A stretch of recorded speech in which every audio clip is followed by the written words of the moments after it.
Anlamɛbaaw aw bisimila ka kɛɲɛ ni farafinaka tilebɛnfɛntɔn ka kuluba min bɛ yen n'o ye CEDEAO ye u ni Mali cɛla kumaw kɔni samalen bɛ bi ka sababuya kɛ gɛrɛntɛ min talen bɛ ka da Mali jamana yɛrɛ kan n'u b'a wele faransikan na ko sanction o kumaw cayalen bɛ kununko juma ka bɛn ni marsikalo tile 25 san 2022 sigi kɛrɛnkɛrɛnnen kɛra ganakaw yɛrɛ fɛ Gana faaba n'o ye Akra ye Mali politiki sira minnu bɛ yen ni o ye kalatako kumaw ye fangana tɛmɛ fanga kundamaw kɔrɔfɔw bolila olu kan kunnafoni sɛbɛnw y'u da don a la k'a ɲɛfɔ ne ko ka na ka tiɲɛ fɔ malidenw ye ngwaw ka na anabɛbaaw bi ye marsikalo tile 26 ni ye don ye don min ni a bɛ malidenw fan caman hakililaw jigi ba kelen san ani 991 waatiw nin kɛra Général Musa ka fanga kɔni ɲɔnkirilen an bɛ o don kelen de la bi donya in na ni Ala sɔnna an na kɔrɔlen dɔw labɔ dɔgɔtɔrɔ Sogɛli Kokala Mayiga sango an n'a ye baro dɔw kɛ démocratie yɛrɛ nakow kan o na da aw tulo kan bi donkwari kɛnɛ kan insha Allah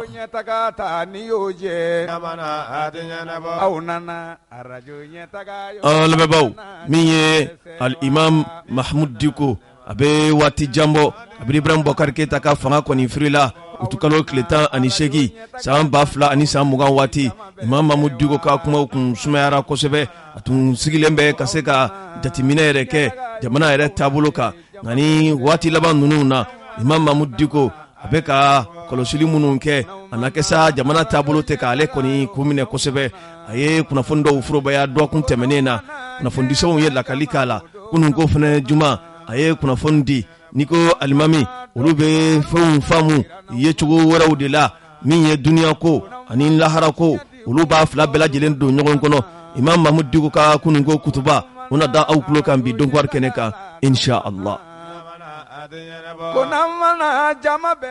alaba ninnu de ye donkwari fanba ye minnu bɛna labɛn ka da aw tulo kan denkɛ n'aw badekɛ Ibrahim Jawara fɛ nɛgɛ kɛrɛfɛ o bɛ Amza Sidibe bolo fulakɛ wɛrɛ tan nin bɛɛ kɔfɛ sa seereyaw caman bɛ yen o na da aw tulo kan bi donkwari kɛnɛ kan insha Allah aw bisimila ne ko ka na ka tiɲɛ fɔ malidenw ye ngwaw ka na ko k'aw ka na tiɲɛ ka fɔ jamanadenw ye n'an mana ko aw ka na tiɲɛ fɔ jamanatigi ye n'aw mana n'aw mana nafa tɛ nkalon na tun n'aw mana ko a ye na tiɲɛ ka fɔ jama ye n'aw ka na jamanadenw ni min bɛ tiɲɛ de fɔ ɲɛ ta an lamɛbaaw aw bisimila an lamɛbaaw kunnafoni sɛbɛn soir de Bamako a ye a yira k'a fɔ min ye farafinaka tilebɛnfɛntɔ ka kuluba min bɛ yen n'u b'a wele k'a fɔ CEDEAO a yirala k'a fɔ kununko juma u tun ye sigi kɛrɛnkɛrɛnlen dɔ kɛ sigi in senfɛ a ɲinina Mali fanga ɲɛma yɛrɛ fɛ Colonel Assimi Goïta a ka fɛɛrɛ bɛɛ lajɛlen sigi sen kan a ka ye nin sigi in yɛrɛ kɛnɛ kan ganakaw fɛ yen Akra kunnafoni sɛbɛn ka lakali la a yirala k'a fɔ kibaruya laban minnu kɔni bɔra ka bin o de a yira k'a fɔ Assimi Goïta a ma ye nin sigi in yɛrɛ kɛnɛ kan wa a tun yirala k'a fɔ minisiri dɔw tun sugandila k'a fɔ olu ka taa nin sigi in yɛrɛ kɛnɛ kan minisiri min bɛ yen ni ale ka baara bɛnnen don Mali ani jamana wɛrɛ cɛ koɲɛ ɲɛnabɔw ma minisiri min bɛ yen ni ale ka baaraw bɛnnen bɛ an ka mara cɛman bɔli olu kibaruyaw ma minisiri min bɛ yen ni ale ka baara bɛnnen don jamana cakɛbɔdasoba minnu bɛ yen olu ka baaraɲɔgɔnyaw ni ɲɔgɔn cɛ la ale fana tun bɛ a kulu kɔnɔ minisiri min bɛ yen ni ale yɛrɛ ka baara bɛnnen don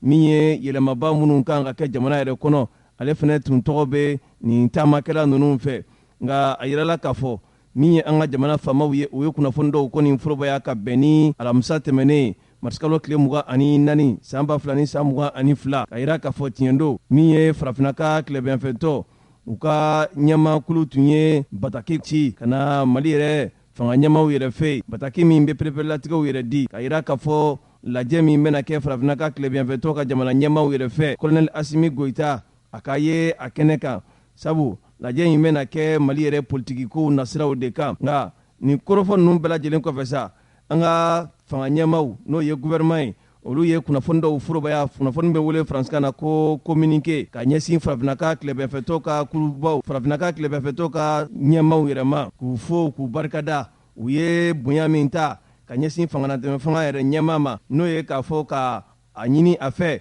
a ka ye farafinaka tilebɛnfɛtɔ ka jamana ɲɛmaw ka ɲɔgɔnɲɛba yɛrɛ kan min tun bolodalen bɛ kununko juma u ye o foli n'o tanuni ta ka ɲɛsin nin kulu ninnu yɛrɛ ma o kɔfɛ min ye nin tɔn yɛrɛ kɔnɔna kulu min bɛ yen n'u b'a wele k'a fɔ ko commission de la communauté économique des états de l'Afrique de l'Ouest a ye foli ta ka ɲɛsin olu yɛrɛ fɛnɛ ma nka n'i ye jateminɛ yɛrɛ kɛ a yirala k'a fɔ an ka minisiri min bɛ yen n'o bɛ wele k'a fɔ Abdoulaye Diop ale yɛrɛ ka bɔlɔlɔsiraw yɛrɛ fɛ a ye kunnafoni dɔw kɔni forobaya ka yira k'a fɔ sigi kɛrɛnkɛrɛnlen min bɛna kɛ Mali yɛrɛ gɛlɛya ninnu yɛrɛ kan olu kɔni ye hakilijabaw kɔni k'a kan n'a ma ɲa k'a fɔ Mali fanga ɲɛma n'o ye colonel Assimi Goïta ale kɔni labɛnnen don hali n'a sɔrɔla k'a fɔ kunnafoni ninnu bɛ se ka kɛ u bɛ fɛn wele faransikan na ko video conférence Assimi Goïta kɔni labɛnnen don ka se ka nin baara ninnu kɛ ni farafinaka tilebɛnfɛtɔ ka jamana ɲɛmaw ye nka min ye minisiriw yɛrɛ kɔni tali ye n'a ma ɲa k'a fɔ ko sigi min bɛna kɛ jamana ɲɛmaw yɛrɛ fɛ farafinaka tilebɛnfɛtɔ tɔgɔ la k'u bɛna sigi kɛrɛnkɛrɛnlen de kɛ u bɛ fɛn wele faransikan na ko huis clos o b'a to Mali ka minisiri minnu bɛ yen olu tɛna se ka taa nin lajɛ ninnu na sabu olu yɛrɛ fɛ ɲɛci yɛrɛ tɛ lajɛ in na tuguni olu ka taali la kunnafoni sɛbɛn ka lakali la ko lajɛ in yɛrɛ tun perepelatigiw bɛɛ lajɛlen kɛra kununko juma ka bɛn ni marisikalo tile 25 san 2022 ganakaw yɛrɛ fɛ yen Accra nka o kɔfɛ sa n'i ye Assimi Goïta yɛrɛ ka taalibaliya yɛrɛ jateminɛ kuma caman kɔni fɔra a la Mali kɔnɔ ani Mali kɔ kan maliden fan caman bɛ k'i fɛlaw fɔ dɔw y'a yira k'a fɔ a man ka taa sabu CEDEAO bɛ ka laɲini min kɛ a bɛ baara wɛrɛw de la min tɛ malidenw ka haminakow kɔni ɲɛnabɔtɔ ye dɔw fana ye a yira k'a fɔ Assimi Goïta kan ka taa nin kɛnɛ in kan sabu n'a taara a na kɛ sababu ye a bɛ fɛn caman yɛrɛ faamuya nin ko ninnu bɛɛ lajɛlen kun kan nka nin n'a ta bɛɛ n'i ye Mali fanga ɲɛmaw yɛrɛ ka bataki min bila la n'o bɛ wele faransikan na ko communiqué pereperelatigɛ kɔni ma di min bɛ a yira k'a fɔ ko Assimi Goïta ma taa nin kɛnɛ in yɛrɛ kan nin kun jɔnjɔn de la nka n'i ye jateminɛ kɔni kɛ min ye Mali ni farafinaka tilebɛnfɛtɔn kuluba n'o ye CEDEAO ye u cɛla u kɔni gɛlɛyalen don bi kosɛbɛ o gɛlɛya senfɛ min ye diɲɛ jamanaba dɔw bɛ bi kɛrɛnkɛrɛnnenya la i n'a fɔ ko Faransi ale yɛrɛ sen bɛ nin ko ninnu gɛlɛya la kosɛbɛ wa n'a ta bɛɛ Assimi Goïta bɛ ka hakilina minnu ta bi ka ɲɛsin Mali yɛrɛ ka kuntilennanw ma nin bɛɛ ye fɛn ye fɛn min ni a dɔ la a yɛrɛ ka kana ko maa kan k'i kɔlɔsi a la nka kunnafoni disɛbɛn ka lakali la a ko faransiskaw ka général dɔ bɛ yen u bɛ maa min wele k'a fɔ ko Henri Pinal Legri ale kɔni ye kunnafoni dɔw forobaya fɛn bɛ wele faransikan na ko interview a ko a bɛ dɔgɔkun 2 bɔɲɔgɔnko kɔni bɔ min ye dibidibi dɔw ni kalabu dɔw kɔni talen bɛ bi ka bila tabali yɛrɛ sanfɛ min bɛ kɔrɔyali kɛ ka ɲɛsin an ka fangatɛmɛ fanga yɛrɛ ɲɛmaa ma nka nin n'a ta bɛɛ sa kunnafoni sɛbɛn y'a jira k'a fɔ n'i ye jateminɛ kɛ gɛlɛya min bɛ Mali ani CEDEAO jamanaw ni ɲɔgɔn cɛ la ni a gɛlɛya yɛrɛ daminɛna kabiri janvier kalo tile 9 san 2022 ganakaw yɛrɛ fɛ yen kɛra sababu ye min ye ɲɔgɔnye 2 olu de bolodala farafinaka tilebɛnfɛtɔn ka kuluba min bɛ yen n'o ye CEDEAO ye olu ɲɛmaw tun b'a kɛnɛ kan min ye UEMOA ye n'o ye farafinaka tilebɛnfɛtɔn ka nafoloko kumaw bɛ boli kulu min kɔnɔna na olu fana maaw tun bɛ a kɔnɔna na a kɛra sababu ye min ye gɛrɛnta dɔw ye olu taara ka ɲɛsin Mali yɛrɛ ma nin gɛlɛya in bɛɛ lajɛlen kɔfɛ Mali fanga ɲɛmaw ye a yira k'a fɔ olu kɔni labɛnnen don kumaɲɔgɔnya la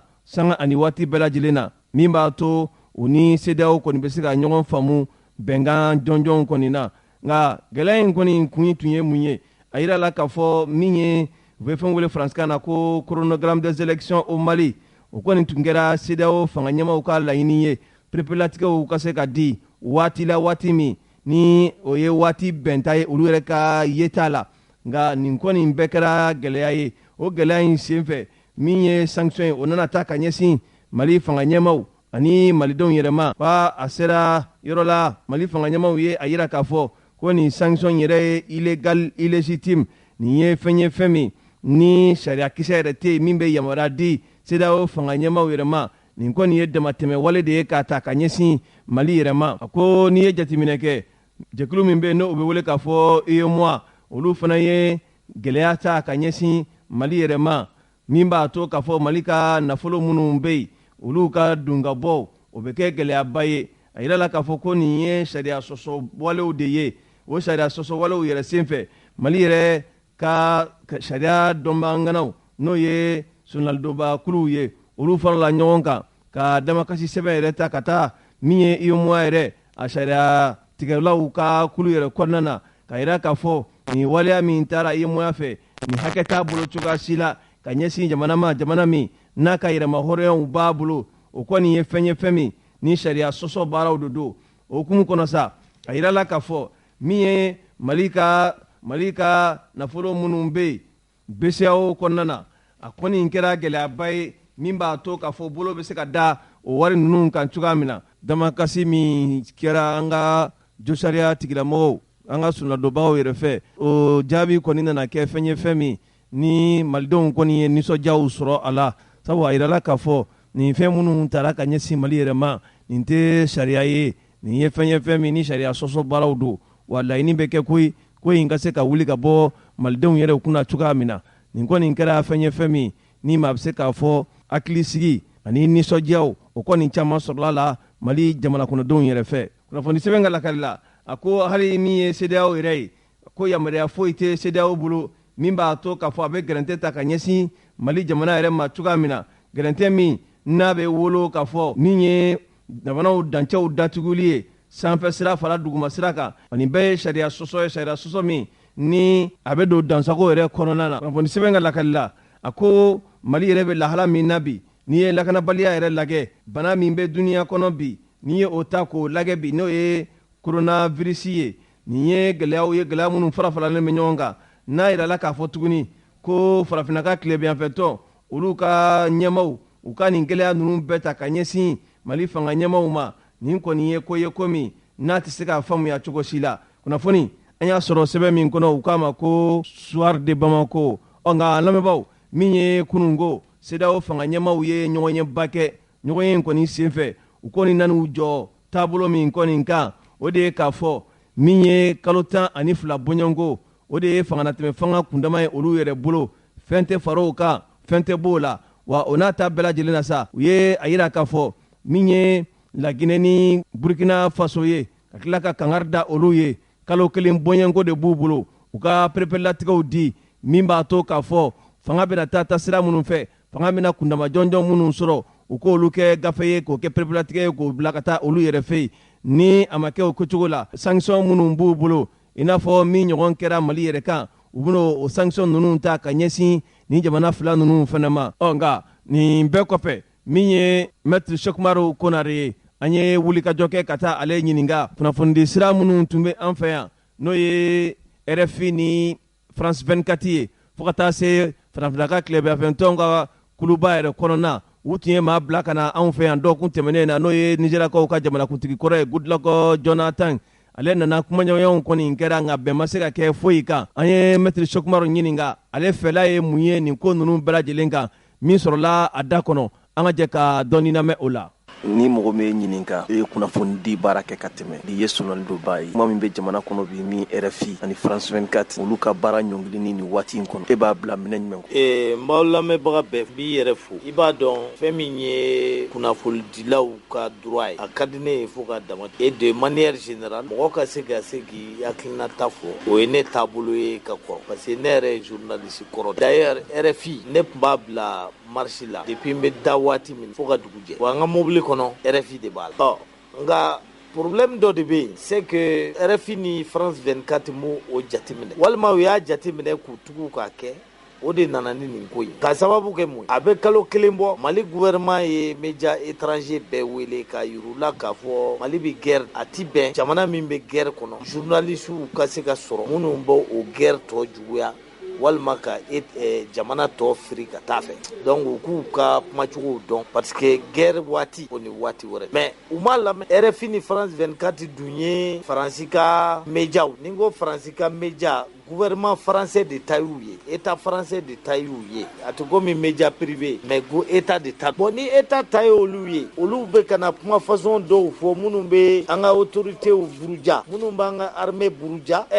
alors que bu ko kɛ waati min na Mali ni Faransi bɛɛ b'u ka kɛlɛ cogoya dɔn an ye ambassadeur gɛn ka Barkani gɛn bon donc n'i y'o kɛ o waati kɔnɔna na o bɛ se ka kɛ sababu ye ka tulu kɛ tasuma kan o de nana ni nin gɛnni ye a kɔni a ye ne dusu kasi ka faamaw ye min kɛ o fana y'u ka kɛta kɛ parce que n'i y'a jateminɛ hali Union européenne olu minnu ka démocratie ka bon ni anw ta ye olu ye média dɔw gɛn ko ka b'u ka dugukolo kan ko parce que ko Rusiw État ka média i n'a fɔ Sputnik i n'a fɔ RT parce que guerre bɛ Ukraine olu ka jate la ni média ninnu bɛ Rusiw ka kuma de fɔ mais o tɛ ka tiɲɛ fɔ o ɲɔgɔn de fana ye nin an fana ka jate Mali fana autorité ka jate la RFI ni France 24 tɛ ka tiɲɛ fɔ u bɛ ka Faransi de lafa. E yɛrɛ bolo RFI ni France 24 ye kunnafoni jɔnjɔn jumɛn di n'o kɛra u gɛnni sababu ye. Non n'i segir'o o kan a bɛ komi u nɔ minɛna min na e yɛrɛ fana ye o i y'a faamu wa sariya la o tɛ bɛn hali ni mɔgɔ ye nkalon da mɔgɔ la n'i b'a kuma lakali sariya tɛ jɛn n'a ye i k'o kuma yɛrɛ ta k'i bɛ segin o kan i bɛ kuma globaliser k'a kuma biri de telle sorte que olu ye jalaki min sɔrɔ e yɛrɛ ka n'o jala mais kuma n'an ko an bɛ kuma biri u ye kuma min fɔ o de ye u bɛ ka armée buruja parce que u ka jate la armée Mali armée ye baara kɛ min tɛ baara ɲuman ye. Yala e fɛ sira jumɛn bɛ ni suspension ni liberté d'expression ni ɲɔgɔn cɛ. n y'o de f'i ye o n ko liberté d'expression ani liberté de presse u ka di ne nka an bɛ guerre de la guerre fana n'a sariyaw de n'u ma content u bɛ se ka Mali tribunal saisi pour que ka u ka décision de suspension contester o sariya b'u bolo. Min y'u ka jamana ɲɛmaa ye a ka yɛrɛ kɔfɔ senfɛ n'o ye campagne ye a ye i to senfɛ ka laɲini dɔw kɛ ka ɲɛsin farafinna ka tilebinyanfɛtɔ ɲɛmaa ma n'o ye Gana président ye kuma in maa caman y'i hakilina fɔ a la e fana y'a ye cogo. Faransi président ko de a bɛna Gana président wele pour que u ka dɔ fara Mali ka ɲangata kan o bɛ kuma de yira kuma min ni ne bɛ deli k'a fɔ ka kɔrɔ CEDEAO UEMOA ani a kiriti karata ninnu a bɛɛ de ye Faransi ka lasigidenw de ye farafinna pour que ka farafin to Faransi ka jɔnya la n'i ni Faransi bɛ ɲɔgɔn na ninnu i ni ninnu tɛ se ka bɛn kuma in ye o dama donc n'an b'an jija an k'an jija n'an t'an jija an bɛ segin jɔnya la o ye ne ka avis ye. Min ani CEDEAO ka kumaɲɔgɔnya bi bɛn ma kɛ foyi la o tɛ garantie dɔ ye tuguni. An tɛ se ka bɛn foyi la parce que CEDEAO t'a yɛrɛ ka kɛlɛ la o a bɛ Faransi ka kɛlɛ de la.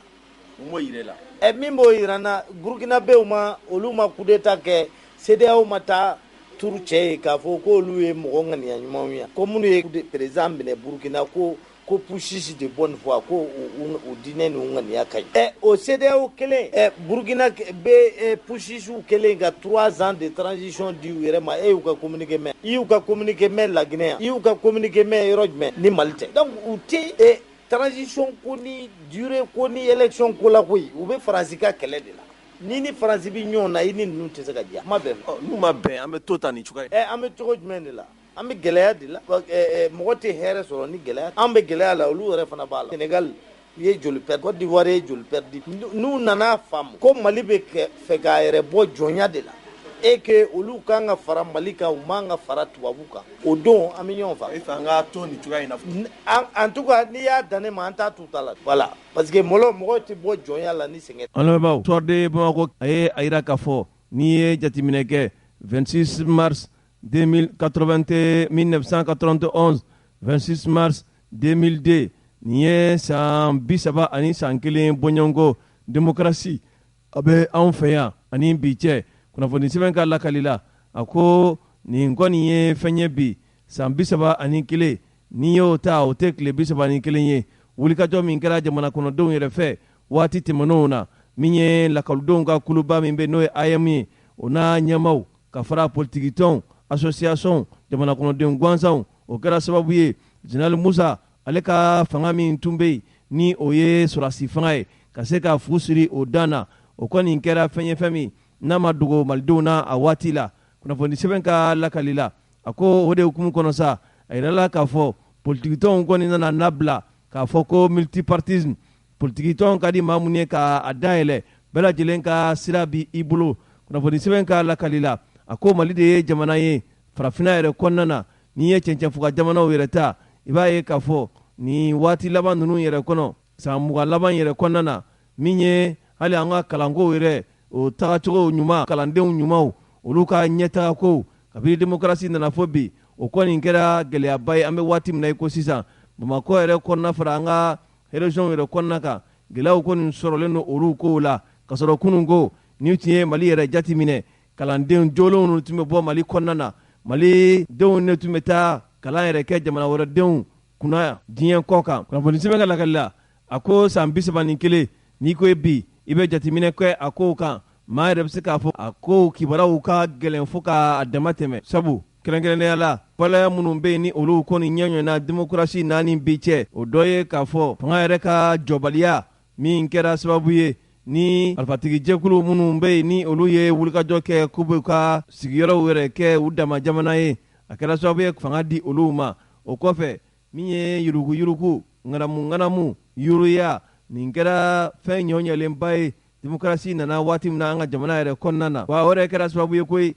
ka jamana yɛrɛ sigi a kinbere kurun kan wa a kɛra sababu ye min ye funankɛni minnu bɛ yen n'olu tɛ caman dɔn jamana yɛrɛ ka tarikuw la a kɛra sababu ye k'olu yɛrɛ fili koyi olu yɛrɛ t'a dɔn k'a fɔ jamana bɔra sira minnu fɛ a n'a bɛ ka taa sira minnu yɛrɛ fɛ wa n'a ta bɛɛ min ye k'a fɔ an ka funankɛnilaka minnu bɛ yen olu kɔni ka wulikajɔw kɔni fanga bonyana k'u kɔgɔdisi kɔni da kɔgɔjibaw kɔgɔdisi kan min b'a to u bɛ taa dayirimɛ de ɲini diɲɛ kɔ kan sabu u nana ye k'a fɔ maa minnu ye wulikajɔ kɛ k'u bɛna bɛɛ fanga yɛrɛ sigi an kunna u y'a ye k'a fɔ olu kɔni ka baaraw taabolo a ma kɛ nimisi wasa ye cogoya si la jamana kɔnɔdenw ma dɔw yɛrɛ ka hakilijagabaw kɔnɔ olu y'a jira k'a fɔ min ye sɔrɔdasi fanga yɛrɛ ye e ko o nafa ma bon ni an bɛ dakun mun na wa sabu n'i ye jateminɛ kɛ kabini démocratie fanga dira politikimaw yɛrɛ ma min ye jamana yɛrɛ taacogo ye maaw kɔni caman filila a ma a jateminɛ dɔ fana ye k'a fɔ min ye jamana yɛrɛ u bɛ fɛn wele faransikan na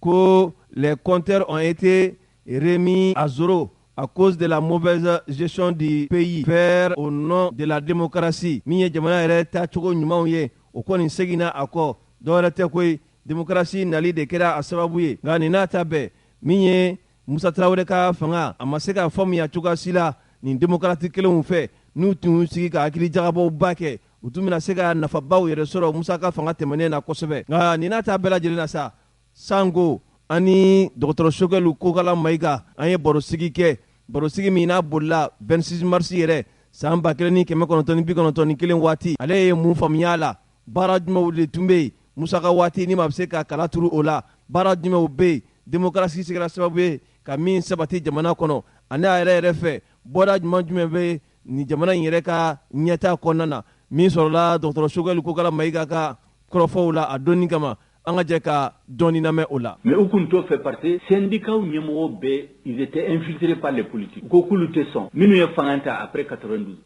la majorité était dans les syndicats ko syndicats tɛ sɔn ko Musa b'a fɛ ka maliyɛnw cari k'u jɛnsɛn ka taa yɔrɔ la pour que u kana caya Bamako u y'o de kɛ ka saboter donc Musa bɔra fanga la don min na u kun tɛ se ka segin o kɔ dɔw nana université créer a bɛ université créer salle de classe tɛ bibliothèque tɛ foyi tɛ école tiɲɛna nin cogo de la o n'o tɛ investissement kɛra mɔgɔ tɛ se k'a fɔ k'a ma kɛ mais investissement in a nana c'est dans la corruption écoledenw tɛ kalan kɛ tuguni n'o ye lycée jɔ aw bɛ lycée jɔ école karamɔgɔ tɛ yen école karamɔgɔ dama dama minnu bɛ yen n'u bɔra écoledenw bɛ taa grève la ni écoledenw tɛla grève la école karamɔgɔ bɛ taa grève la o de la école année scolaire tɛ ka Musa to fanga la soldats ni écoledenw na bilala ɲɔgɔn na en 1980 o y'a sɔrɔ politique ɲɛmɔgɔw de k'u b'u ju kɔrɔ k'u su k'u bila soldats la k'u ka fanga ci u bolo o ye l'école datugu san fila il y a eu l'année blanche mais Musa ka Musa b'o fanga la san 30 kɔnɔ tu vas trouver au moins 10 années blanches année facultative n'académie il bɛ taa bac kɛ n'académie isate année des années de année bonus année tɔgɔ caman b'a la sur les 9 mois mɔgɔw bɛ kalan kɛ 3 mois 4 mois école tɛ niveau si tɛ yen donc u ye min fɔ ko Musa ma fɛn dilan a fana ye nkalon de ye c'est comme dans l'organisation de l'État décentralisation a kun étudiera pendant 4 ans Musa bɛ fanga don min na sariya kun bɛ assemblée u kan ka voter mun de fɔra ko il faut ériger tous les chefs-lieux de région et les chefs-lieux de cercle k'u kɛ des communes urbaines chef-lieu d'arrondissement k'u kɛ communes rurales avantage min b'o la chef-lieu d'arrondissement u dɔnnen don mɔgɔw sɔnnen don donc samasamli kɛ na k'a la commune bɛ taa yɔrɔ jumɛn capitale bɛ taa yɔrɔ jumɛn population min b'a la ni activité économique b'a justifier ka kɛ commune u nana o yɛlɛma ka fo ko ye dictature ka baara de k'u bɛna démocratie c'est o ye commune kɛmɛ wolonwula kɛ Mali la commune dɔ bɛ yen a ka population tɛ tɛmɛ mɔgɔ 200 kan a tɛ tɛmɛ 1000 kan hali n'u ka l'impôt fara ɲɔgɔn kan u tɛ se ka foyi dilan hali maire ka papier ni a ka papier administratif u tɛ se k'u sa donc commune tɔgɔ de b'u la ani drapeau min bɛ maire kan développement tɛ se ka kɛ mais mɔgɔ si tɛ se ka sigi parce que maire b'a fɛ comme u ta ye rebelle n'a fara ka u ye région kura créé u ye administration kura créé o région a créé kabini 2012 hali sisan u bɛ se ka baara kɛ parce que infrastructure si tɛ yen parce que n'i ye région ninnu bɛɛ sigi ka gouverneur sigi ka préfet sigi ka sous-préfet sigi a bɛɛ a ka administration a ka garde corps a ka cuisine a ka secrétaire n'u bɛɛ fara ɲɔgɔn kan gouvernement budget bɛɛ bɛna taa institution la assemblée bɛ gouvernement filɛ nin haut conseil filɛ nin a bɛna donc gouvernement ka budget bɛɛ a bɛna taa dans l'administration foyi tɛna to pour le développement o bɛɛ nana kɛ parce que démocratie ni a tɔgɔ u nana bɛɛ tiɲɛ min ka di u b'o kɛ ni balimaw bɛ b'u bila place la mɔgɔw bɛ kɛ ministre k'a sɔrɔ pour situation si cher t'a bolo ka mɔgɔw ta ka kɛ ministre ka CV di ka kɛ ministre premier emploi ministre o kun tɛ se ka kɛ Musa Ture la pour que kɛ ministre f'i ka san 10 ɲɔgɔn kɛ baara la ka kɛ directeur régional directeur national conseiller technique dans les ministères ou la présidence ka jamana dɔn jamana bɛ baara cogo min na o kɔfɛ de bɛ se ka kɛ ministre mais ka mɔgɔw ta dugu kɔnɔ comme ça au bord de la rue ka kɛ ministre n'o nana bɛ mun kɛ corruption bɛ mɔgɔw nana s'enrichir parti jamana tiɲɛ nin cogo de la dans l'armée c'est la même chose u ye san 20 kɛ kɛlɛminɛnw minnu kun bɛ yen u y'u bɛɛ tiɲɛ ka na ni indiscipline ni armée kɔnɔ et kɛlɛminɛnw tɛ sa kɛlɛminɛnw minnu kun bɛ yen a y'u tiɲɛ ka dɔ jeni entraînement tɛ kɛ formation tɛ kɛ jamana tiɲɛ nin cogo de la responsable b'u den su k'u don l'armée la indiscipline tɛ yen ni min den tɛ baara kɛ a tɛ kalan kɛ dɔrɔn i bɛna don armée la u ye l'armée fana tiɲɛ nin cogo de la. Monsieur le Président i kumana Musa ka bilan kan bi an bɛ démocratie kɔnɔna na ni mɔgɔ min ye ɲininka san 30 Musa ka fanga kɔfɛ mun ni mun ɲɛna gɛlɛyaw sɔrɔla jumɛn ni jumɛnw kɔnɔna na i bɛ se ka mun fɔ an lamɛnbaaw ye. sisan mɔgɔ tɛ se k'a fɔ ko san 30 kɔnɔ fɛn ɲuman si ma kɛ ne kɔni tɛ se k'o fɔ parce que n'i y'o fɔ ça veut dire que ne yɛrɛ bɛ n contredit e m'a fɔ ko ye l'école caman jɔ ne ma sɔsɔli ko la ne y'a yirila k'u kun tɛ se k'a so n'u ma école caman jɔ en 30 ans avec un budget qui allait de 3 milliards à 3 000 milliards une population qui allait de 4 millions à 20 millions c'est normal que lycée ka ca o tɛ se ka sɔsɔli k'a la a filanan u b'a fɔ ko liberté d'expression ne kun y'a fɔ ko liberté d'expression kun bɛ yen mais a yiriwala par exemple radio privé sariya kun bɛ dilan mais a kuma adopté formellement a adopté la après le 26 mars téléw fana a adopté la mais a ma se ka yiriwa ce n'est que il y a 5 ans que a bɛ sen na donc ko bɛ ka améliorer petit à petit mais o t'a ɲɛ o parce que problème ba ye mun ye u ye min de fɔ maliyɛnw ye yanni fanga ka yɛlɛma n'i bɛ fanga in juger i bɛ fɛn 2 de lajɛ fɛn fɔlɔfɔlɔ jamana bɛ cogo min fanga kura bɛna don min na ne y'a fɔ ye ko fanga bɛna Musa bɛ bɔ fanga la don min na armée kun bɛ n bolo école kun bɛ n bolo justice kun bɛ n bolo diplomate kun bɛ n bolo développement et réalisation min kɛra ne y'o fɔ ye mɔgɔ bɛ se k'a fɔ ko o ka dɔgɔ an ka baara kɛ ka dɔ fara kan mais a bɔra fanga la ni ATT tile tɛ ATT waati la a ye hôpitaux caman jɔ a ye sira caman dilan a ye école caman dilan mais ATT kɔfɛ ou bien avant ATT mun de kɛra wari bɔra ka tiɲɛ corruption yiriwara donc o kɔni man ɲi mais réalisation damadamaw kɛra ne a damadamaw f'i ye barrage par exemple barrage do dilanla so ATT ainsi de suite mɔgɔ se ka sɔsɔli ko la ne bɛ min fɔ ne ka idée ye mun ye fanga o fanga n'a bɔra hali bɛ ka filɛ nin ye a bɔra fanga la ni ne de kun bɛ décision ta ne tɛna fɔ ko a bɛɛ man ɲi hali ni 1% don peut-être a bɛ sɔrɔ an b'o mara an bolo tiɲɛni min kɛra an ka ɲin u ko k'o de tɛ fɔ Mali la pour que ka se ka lamɛn pour que ka tɛ ka tɛgɛrɛ f'u ye pour que k'a fɔ k'i ye démocrate ye maliyɛn den ɲuman ye f'i k'a fɔ ko Musa ka jugu Musa ye tiɲɛni kɛ Musa ma fɛn ɲuman si kɛ Mali la ko maliyɛnw sara parce que Musa y'i ban ka démocratie ma ne b'a fɔ k'o ye nkalon de donc ne t'a fɔ ko fɛn ma kɛ mais n'i y'a lajɛ ni maliyɛn kun b'a dɔn en 1991 ko san 30 kɔfɛ jamana bɛ tunu comme a bɛ cogo min jamanadenw bɛna ɲɔgɔn faga an ka sɔrɔdasiw bɛna sa tous les jours solution tɛ sɔrɔ a la a ye mɔgɔ min gɛn ka bɔ n ka jamana kɔnɔ ka indépendance sa o seginna ka na min ka d'a ye a b'o kɛ n ka jamana kɔnɔ ni mɔgɔ kun y'a dɔn ko 26 mars bɛna wolonin la mɔgɔ si tun tugu kɔ. mais ni misala no Musa nɔfɛ wa. non ni misala ko tɛ ne nimisa Mali nɔfɛ ne nimisa Mali nɔfɛ ne m'a fɔ ye ko Musa kun tɛ ne dɔn ne kun t'a dɔn a tɛ n ka balima ye ne ma responsabilité exercer a la ne kun bɛ ING bureau ɲɛmɔgɔya la bureau secrétaire chargé des questions scolaires ne kun tɛ directeur n kun tɛ ministre n kun tɛ député donc ne nimisa Mali de la parce que min ye Mali sɔrɔ o dimi de bɛ n na. e tun fɛ démocrates ka fara ɲɔgɔn kan ka Musa dɛmɛ baaraba minnu tun b'a bolo u ka se ka ɲɛtaga sɔrɔ o de tun ye ka hakilina ye wa. ne hakilina ye fɔlɔfɔlɔ kun ye min violence kun man kan ka jamana kɔnɔ a kun tora tile fila démocratie ka bɔ ten ka bɔ sariya kɔnɔ a ma se ka mɔgɔw faga o ye ne hakilina fɔlɔ a filanan min kɛra o kɛra ala de y'a kɛ ala de ye Musa ka fanga ban mais fanga bannen ko a y'aw sigi a lajɛ ɲuman jumɛn de kɛra u nana fɔ ko ɲuman si ma kɛ donc hali fɛn ɲuman kun bɛ u y'a tiɲɛ ne ma armée ta d'i ma armée kun bɛ u ye armée ci école kun bɛ école ci lutte contre la corruption le plafond c'était 10 millions u y'a yɛlɛma ka taa 250 millions 10 millions c'est-à-dire ne y'a fɔ n'i b'a fɛ ka marché an y'a mɛn fana ko ni maa o maa ka nafolo dunta faso yɛrɛ ka wari n'i sera 10 millions ma tu étais condamné à mort o tun ye tiɲɛ ye wa. exactement sous Musa c'était comme ça mais sisan u b'a fɔ ko dɔ ye 1000 milliards détournés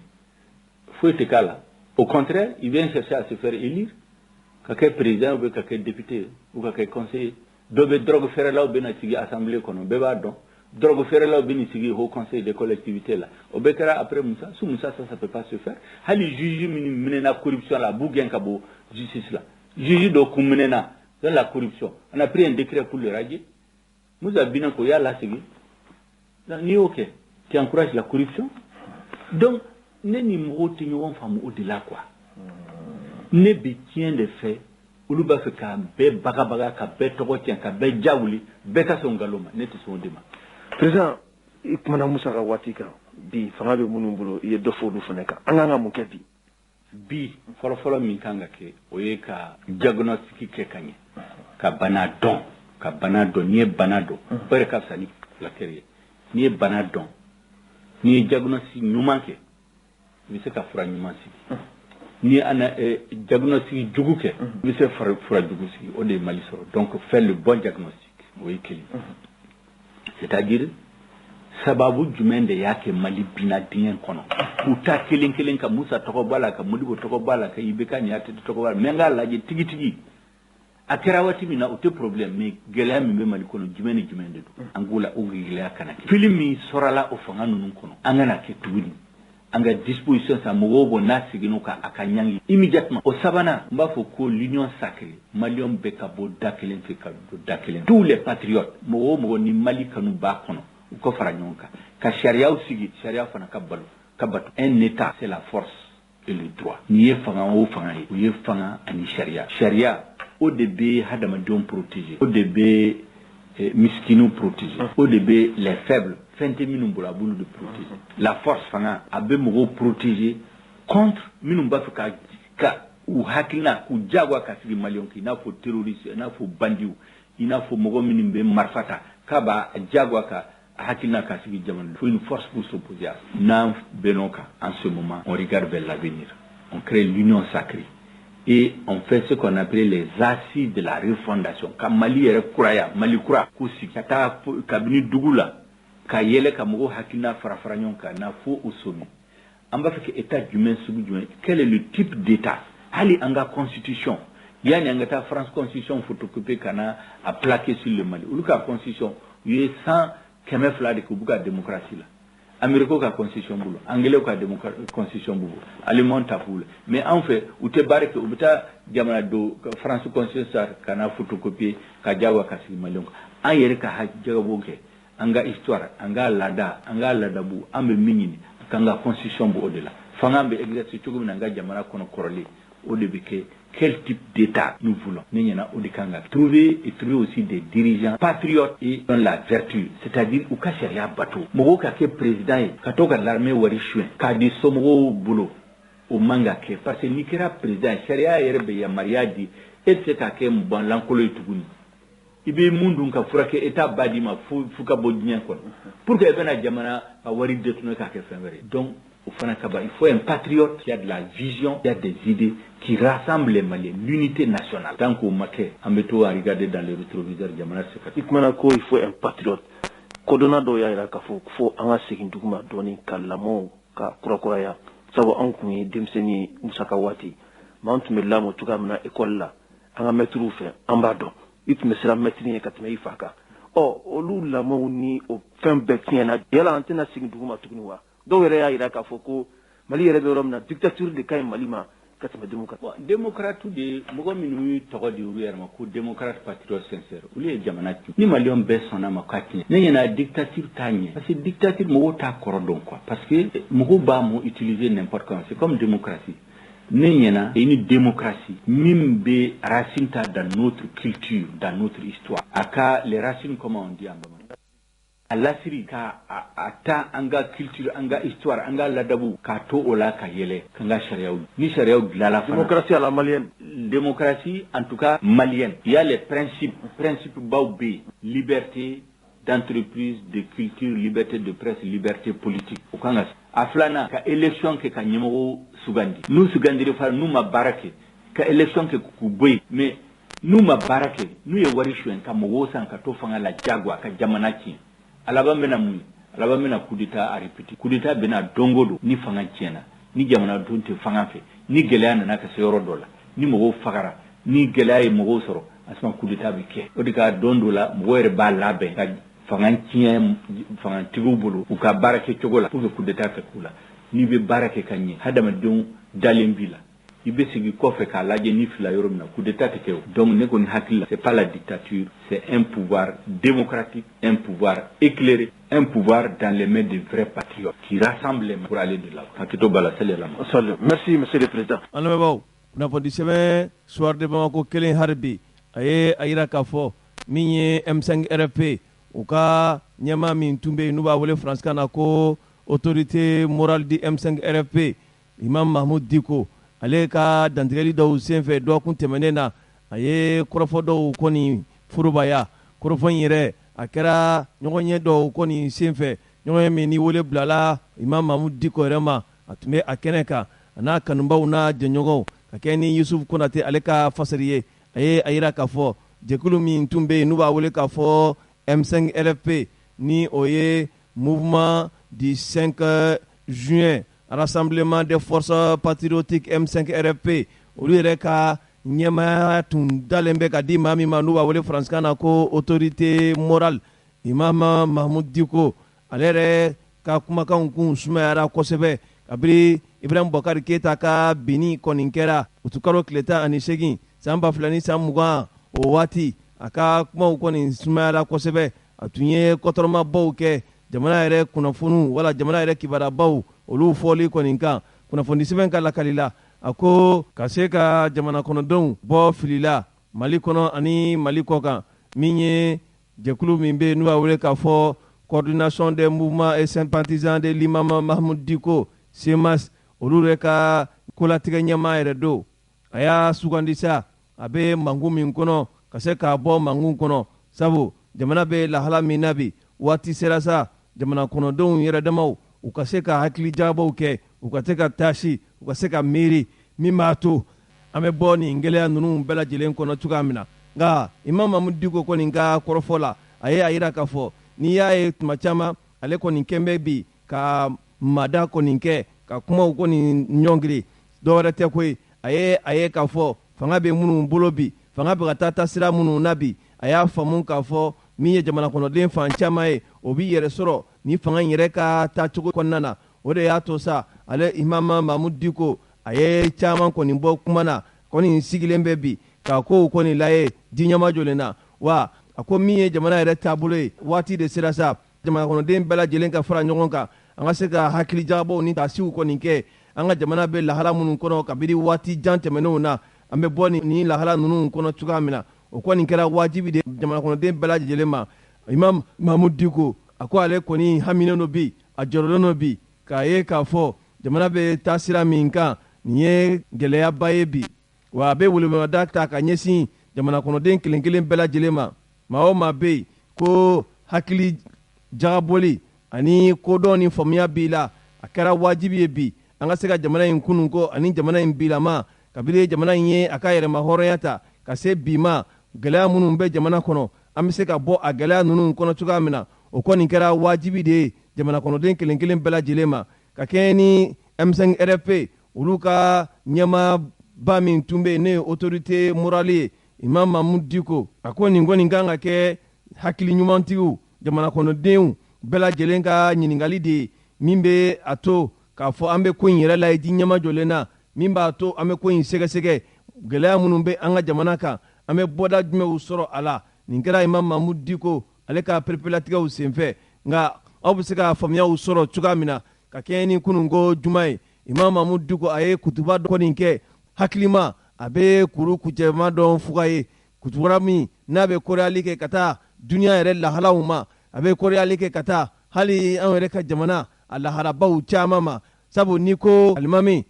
ye maa min ni ale bɛ kunnafoniw kɔni caman kɔni di kutubaw yɛrɛ senfɛ dɔgɔkun yɛrɛ kɔnɔ kunnafoni minnu bɛ yen kibaruyaba minnu bɛ yen jamana kun kan duniya kun kan ka se ka olu perepelatigɛ di alisilamɛw bɛ se k'u ka tataw sɔrɔ a la cogoya min na a na kɛ sa Imam Mahamudu Diko a ka nin kutuba in kɔni bɛ boli o hukumu de kɔnɔna na min sɔrɔla a da kɔnɔ an ka jɛ ka dɔɔni lamɛn olu la. an baden silamɛw alakira Muhammad sallallahu alaihi wa sallam man to an bɛ ala tanu subhana ka yafa ɲini ala fɛ masa min ta ye yafa ye ka ɲini ala fɛ a k'an ka tuubiw minɛ ale min bɛ jɔnw ka tuubi minɛ masa min y'a yɛrɛ mankutu ka fɔ k'ale ye yafaba ye nka ale ka ɲangatali a n'a ka minɛni ka gɛlɛn wa ko in bɛɛ lajɛlen bɛ laban ka taa ale de ma masa min ni se b'a ye n'a tɛ dɛsɛ o de ye ale ye zi tawd la ilaha illa hu ilayhi al-masir ko in bɛɛ lajɛlen bɛ taa a bɛ taa kuncɛ yɔrɔ min o y'ale fɛ yen danbe ko in na koyi a kana k'a ɲɛna ko a taatɔ don ko danyɔrɔ t'a la ilayhi al-masir ko in bɛ taa kuncɛ ale de fɛ ale de bɛ kankari da an bɛ seereya k'a fɔ bato fɛn tɛ yen min ka kan ka bato tiɲɛna fɔ Allahu subhanahu wa ta'ala kelen ka tila ka seereya k'a fɔ alakira Muhammad sallallahu alaihi wa sallam Allahu subhanahu wa ta'ala ka jɔn don ala ka ciden don a ka danfɛnw lasɔn hɛrɛma don sallallahu alaihi wa sallam k'a ɲini ala fɛ a k'a ka hinɛ n'a ka kisi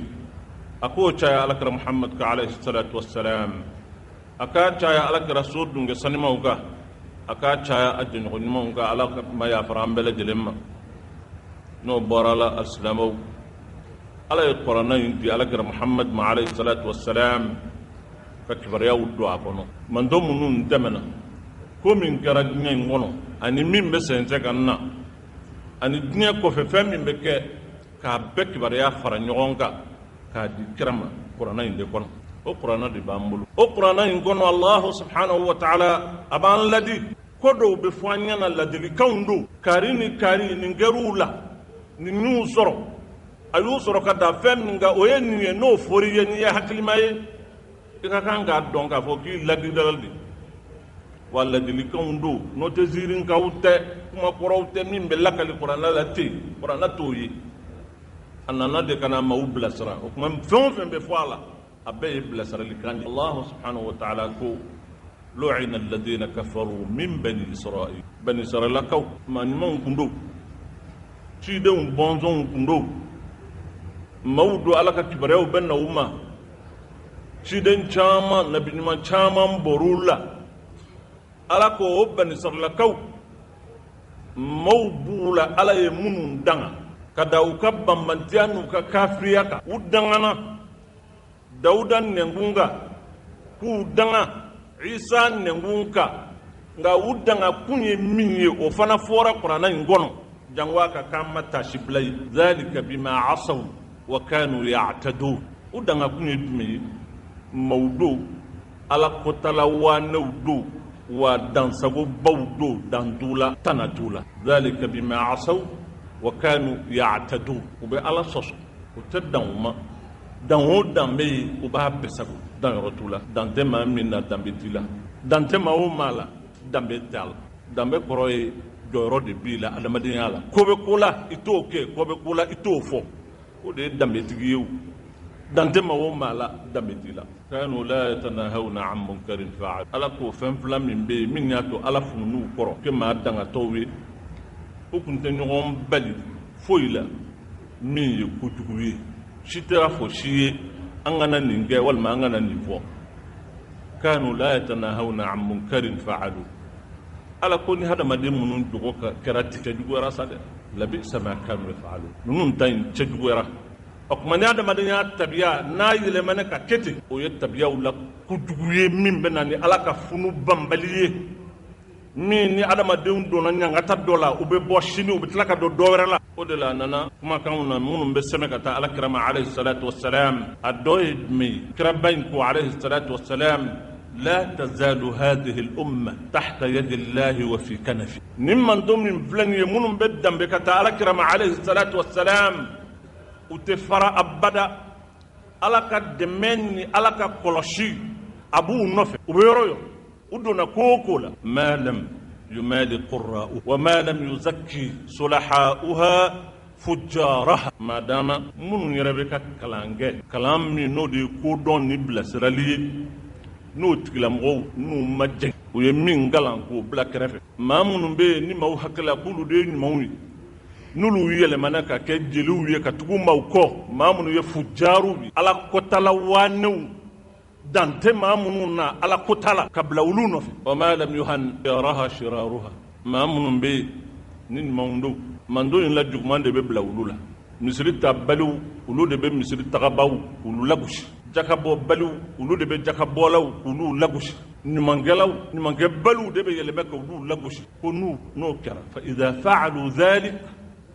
nimman doy ma chaman karati utabiya kara o ketugo rabbain ko sallallahu alaihim jababiratahum yasumunahum su'al adab alabu kama kunango uta ku suka blula sallallahu alaihim jababiratahum kama kunango alabu lu de taka ko tigiya du maka tlaku suko bla ula yasumunahum su'al adab o ben nyanga tasku beledelen daw lu tabike nimsani bulu koloyai كوينا تورب بلد البدو أننا فتوى ورلا حدثينا وإذا أظهرت الناس العلم وضيعوا العمل نما ويلوني دتاكو يانغا ني كتابو هكاي نغلا ني دونا نغتا دونا نيورلا مبورا نيورلا ويو دتا ويانغا وضيعوا العمل بارم من كانغا كان يكون نوني ويو بلا كرف بيو ده بيبتمو كرف كلانغوننا بيبي ككلان jira ni ka kodon jira nga ni baradu ko ndeta yoro dana wa tahabbu bil alsun wa nyon kanu ni nengunyi wa tabaghadu bil alqab bil qulub nyon kanu min yala ya nyinu fe ni kira ya nyinu fe o kera nengun tadi nga wutu sukunna nu nyon toro be nyon dum wa tabaghadu bil qulub wa taqatu al arham wa ukabara kera fana shingi tige shingi ni balmaw ani sigira ni femme min da nyonga iba don here dal wono kera okuma la bena ni nyangata were o nyangata ni dumi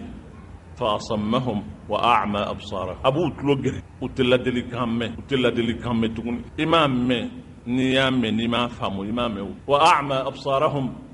wa unyana yeli min kera unyana anu ye min me nalla kalluyi no ka kanga hakli duma ay dongodo ala be kodo ke unyana min ka kan ku waju ku blasra u ka don man yalla te kele nyoy nga o ko min beke na kera atemena abana ulu unyina fo do reka akoni yem mawye ula do bu no ne ka kuma te ala e min ne kun sania ka te ni duma kuma fo o de ka kuma fo le undo la delikan do ka nyeshim man do yuma munu mai nga udarala ka sheria ka fo ko ala ka kiradu alayhi salatu wassalam ulu abulu de labi كجر نوي ودلا أننا حديث الإمام أحمد بن من لك من أنبا عائشة رضي الله عنها أنبا عائشة كو دون لكرا أو لك دوم من بركة قال على المنبر أيها الناس أكون مروا بالمعروف وانهوا عن المنكر بأو ممغو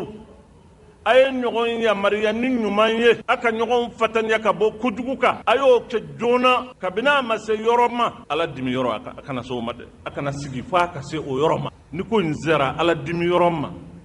أتمنى أدلا موسى كمغوما فلما آسفونا انتقمنا منهم ما من الذي كان بلدل انجروما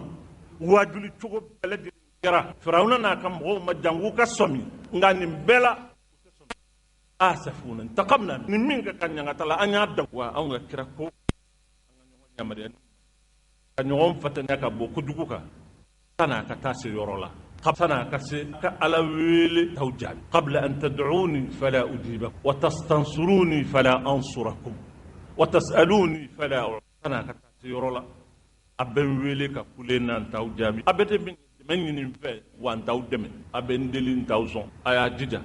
أكن يغن يمريا كبوكو جوكا سنة كوين كتاسي وسيورولا غردون دارا سيدنا عمر الإمام أحمد قال لك اللي سيدنا عمر كنت من لسالي أبو ركرل قال لك اللي تو ولادنا عمر ما كو أيام فوق أكون كدر كسرة مامي دولينو يربي دكبنا سوي نجا دغو تشيلندو بوغو يوشك أن تخرب القرى وهي عامرة دغو تشيرا كسرة aso jolendo fambe la dele nga dugu chilendo kuma inkoro de bala la nyini de bala a chilendo ni ya me dugu maude do ni ma nyana man bora dugu kono ka ban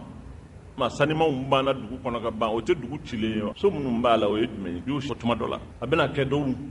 munu ni be dugu joleye so jamba ubula nga dugu chilendo o ya nyini nga dugu so jolendo dugu chilendo koro yedme ako iza ala fujaruha abraraha وصاد القبيلة منافقوها نعم وصاد القبيلة منافقوها أقول مامي يفاجروا فجار على قتلوا من موت على لتنا تولا على كلا وتكلا مو نلو يسانسر منو كو على وبتكو على كو ولو كرام ماويه مامنو بدكما ما دون نو دبو سانفه أقول نيو يواتمي وصاد القبيلة منافقوها قبيلو ندغو نجمنو نجمو نافقو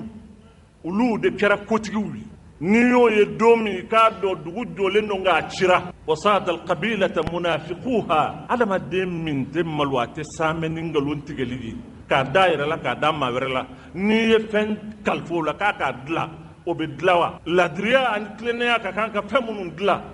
mamunun tala yangaloni uba dawira la uba dama werla otikala mo bisa ka fendla ka ganyuma yawa aljawabu la ko in koroy mi atise e bi si ka fe min gono ito soro ma tsaka bla ko ma min yere ladiri tien folate amma go tchena abenga lunda yere la abada ma were la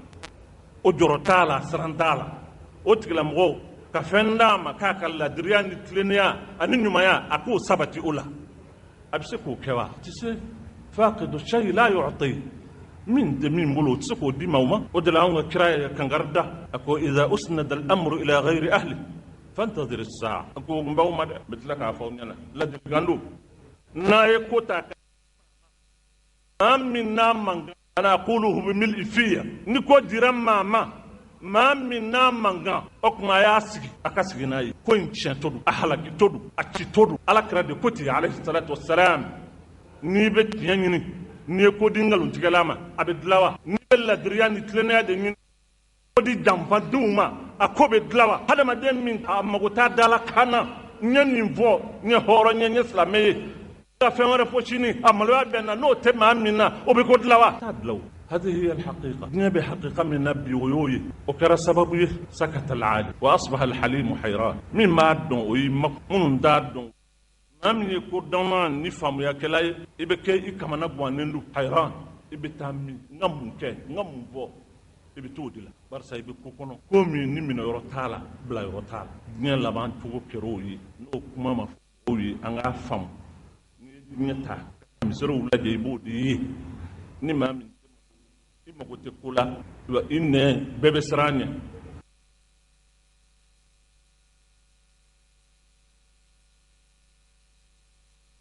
o tigilamɔgɔ de ye kotigi maaw bɛ siri anw ka kira dun ko ni maaw siranna maa min ɲɛ parce que a da min bɛ bɔ a da kɔnɔ o ye kojugu ye a k'o ye maaw la kunnako ye ala kira de ko sharru nas man khafahu nas sharru maaw la maa kunnako o ye maa bɛɛ lajɛlen ye maa min ye k'i to ye barisa i da min bɛ don i da kɔnɔ ani bɛ min fɔ o ye kojugu ye o kosɔn bɛɛ y'i mago bɔ y'i to yen a tilala k'a fɔ an ye kuma dɔ la k'ale ye kuma min sɔrɔ inna mimma adraktu min kalami nubuwati ula nabi ɲuman minnu dɛmɛna a ko n ye min sɔrɔ u ka kumakan na n y'a sɔrɔ a bɛ fɔ ten wa n yɛrɛ b'a fɔ iza lam tastahi fasna ma shi'ta a ko maa ni tɛ malo ni min ka di ye o kɛ ka fɛn fɔ bi sini k'a sina ka fɛn kɛ bi sini ka fɛn wɛrɛ kɛ i kelen zam wa madh fi maqamin wahid i bɛ fɛn tanu bi sini i bɛ tila k'a lagosi sigiyɔrɔ kelen ani jɔyɔrɔ kelen na hadamaden bɛ fili i bɛ se ka fɛn dɔ fɔ i kun m'a faamu sini n'i y'a faamu hɔrɔnya la i k'a fɔ ne kun ye nin fɔ nka n y'a faamu ja a tɛ ten ko ne de bɛ fili la o ye fili de ye ala t'i minɛ n'o ye nka maa minnu mago t'a la o tigilamɔgɔw tɛ se ka ko dilan wa maaw ka sigi n'a ye u ka sigi n'a ye min bɛ n'a a tɛ kɛ maa kɔ wa kullu atin qarib wa ni min bɛ sira la kana siga a natɔ don wa a bɛ se fana billahi alladhi la ilaha illa hu ni adamadenw ma tuubi ka segi ka taa ala ma min bɛ na a bɛ kɛ bɛɛ ɲɛna an bɛɛ de silamɛw an ka sira ala ɲɛ ka don ɲɛ sigi an bɛɛ lajɛlen bɛ segin ka taa ala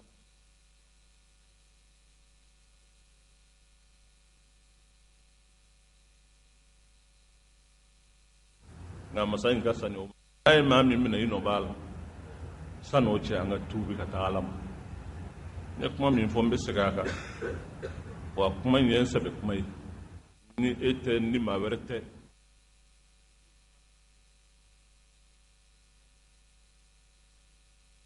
an ma tuubi ka segin ka taa ala ma k'a dɔn ala ta in de ye tiɲɛ ye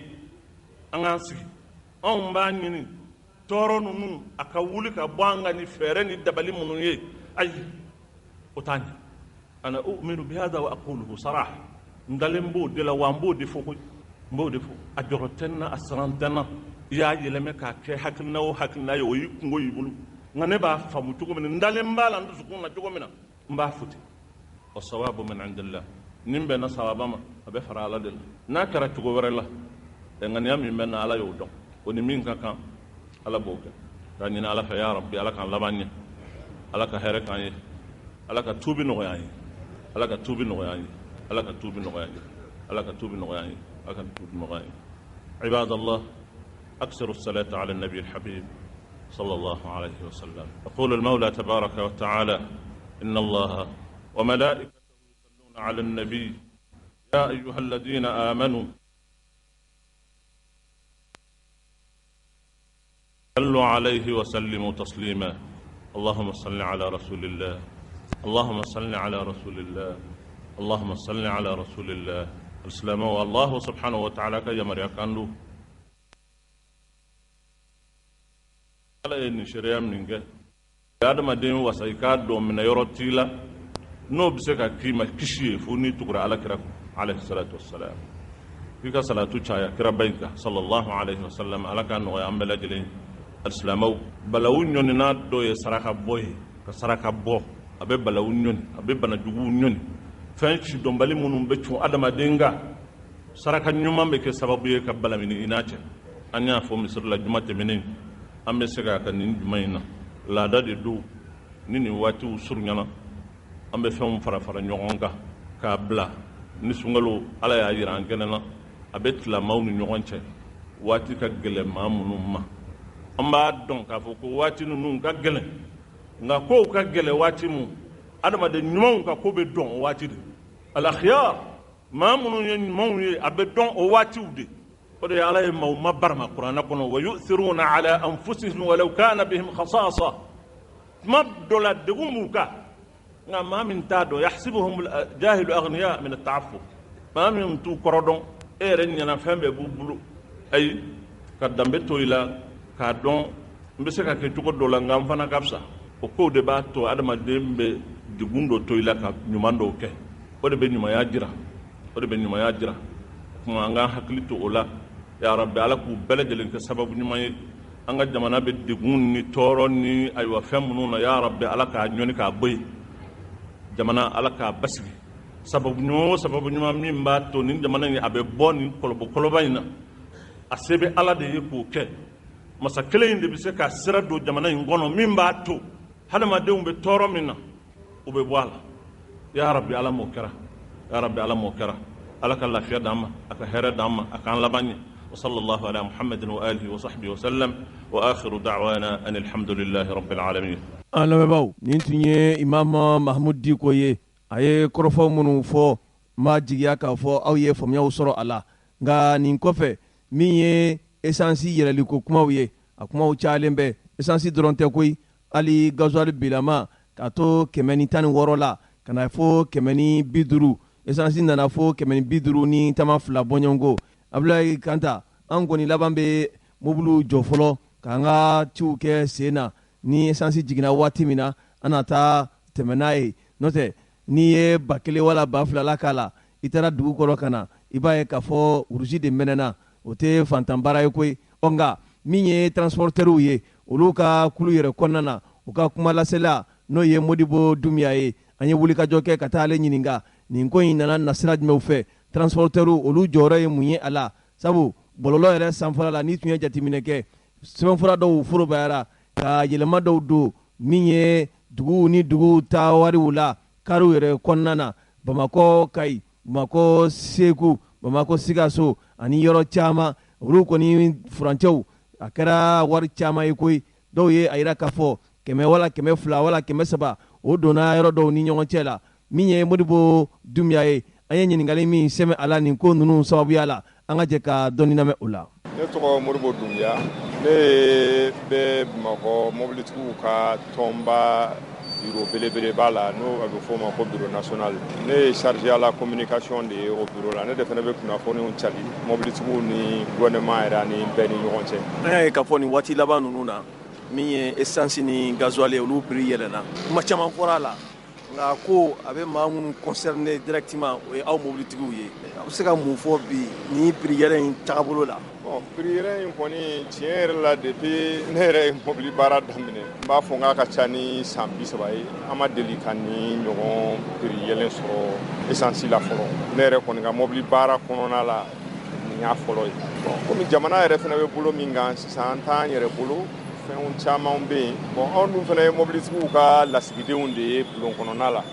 ne nin ko sugu ɲɔgɔn kɛra a ka kan an ka mobilitigiw wele k'u la kuma ɲɔgɔnya fana parce que anw fana tɔnɔ saradala essence yɛrɛ ye dɔrɔmɛ 7 jati de mobili tɔnɔ na n'a yɛlɛnna ka se nin cogo la bon komi sisan baara kɛli bi gɛlɛya an fana bolo kosɛbɛ jamana taabolo ka gɛlɛn tiɲɛ don mais an fana ye jamanaden an fana bɛ hakɛ caman kɛ jamana in kɔnɔna la bon fɔ an fana k'a lajɛ an bɛ se ka fɛn min kɛ ni a ti digi jamanadenw na n'a bi kun jamana yɛrɛ fɛ bon n'anw yɛrɛ fana hali n'an ti tɔnɔ sɔrɔ n'an kɔni bɛ se ka bɔ an ka mobiliw kɔnɔ wagati kɔni na an bɛ ka hakili jagabɔ kɛ o baaraw de kan sisan. E yɛrɛ fɛ nin sababuya ye mun de ye. Bon a sababuya facteur fɛn caman fɔra an ye a kɔnɔna la parce que ko diɲɛ yɛrɛ kɔnɔna de don ko Mali yɛrɛ dɔrɔn tɛ ko diɲɛ yɛlɛma bolo kɔnɔna ko gɛlɛya in nana n'o de ye a ti komi a bɛ komi embargo yɛrɛ don ko embargo yɛrɛ tɛ ko nin bɛ fɛn wɛrɛw de la sinon embargo b'an kan a mɛnna mais ni carburant yɛlɛnba in an ma nin ye fɔlɔ bon n'a kɛra sisan ko diɲɛ bɛɛ o kɔrɔ ko an fana b'a lajɛ komi bɛɛ fana bolo b'i kun de la dɛ nin ko in na mais an kɔni b'a lajɛ intelligemment an bɛ se ka a ko kɛ cogo min na ka wagati latɛmɛ kɛ komi a kɛra cogo o cogo a wagati a bɛ tɛmɛ o mais yan'a ka tɛmɛ an ka a lajɛ an ni ɲɔgɔn cɛ la an kɔni bɛ hakili jagabɔ la an ni ɲɔgɔn cɛ dɔ fara an ka prix ko tɛ mais an bɛ se ka ajuster cogo ni min na fitinin pour que a kana digi population na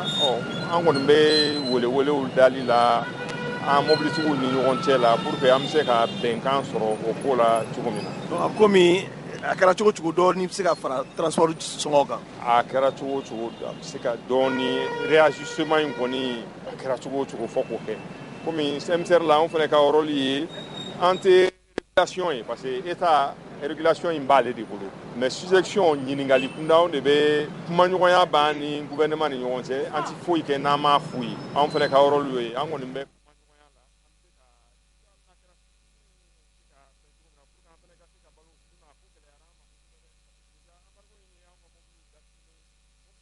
kan sisan o tɛ Bamakɔ yɛrɛ kɔnɔ sira datugu n'olu la bon ni carburant in yɛrɛ fana yɛlɛnni nana fara o kan bon n'an m'a lajɛ a bɛ lajɛ hakilima ko de la toujours n'an m'a lajɛ kɔni a kasara bɛna bonya kosɛbɛ an yɛrɛ ma kosɛbɛ ani an ka tɔndenw ma. Ni dɔ k'a bɛ fara kan mobili min bɛ Bamakɔ olu bɛ don a kɔnɔna na wa? Bon mobile min bɛ don Bamakɔ parce que n'an ye weleli kɛ an ye bɛɛ de wele anw bɛ bɛɛ de wele ka taa fitinin na ka taa mankan na ka taa kumaba la an ye bɛɛ de wele tarata tɛmɛnen bon fitinin ninnu fana ko u bɛ ka a lajɛ u ni ɲɔgɔn cɛ ni a bɛ se ka kɛ cogo min na bon yɔrɔ taxi kɔni olu yɛrɛ y'a yira k'olu yɛrɛ tɛ yen ŋɔ yɛrɛ olu y'a yira k'olu yɛrɛ tɛ yen ko parce que moto taxi ko ye olu yɛrɛ bɔ baara la pepewu bon k'olu yɛrɛ ta ye sisan olu client kɔni n'u discutera ka bɛn min na olu ta ye k'olu kɔni tɛ yen fiyewu mais sotaramatigiw fana y'u ka degun yira ko k'an k'an jɔ k'u yɛrɛ dama fana bɛ ɲɔgɔn lajɛ f'u ka base la parce que u tɛ se ka girin k'a fɔ an b'a a ka ɲi tan ou bien an bɛna fitinin fara a kan an bɛ ka laden an ka tɔnden bɛɛ de ka jaabi kɔnɔ an bɛna tila ka lasigi ba kɛ n kɔ n'o lasigi de kɛra sisan bɛɛ bɛna n'i ka proposition ye ni bɛɛ nana n'i ka proposition ye n'Ala sɔnna a ma an b'a da famaw fana tulo kan an n'u b'a lajɛ hali bi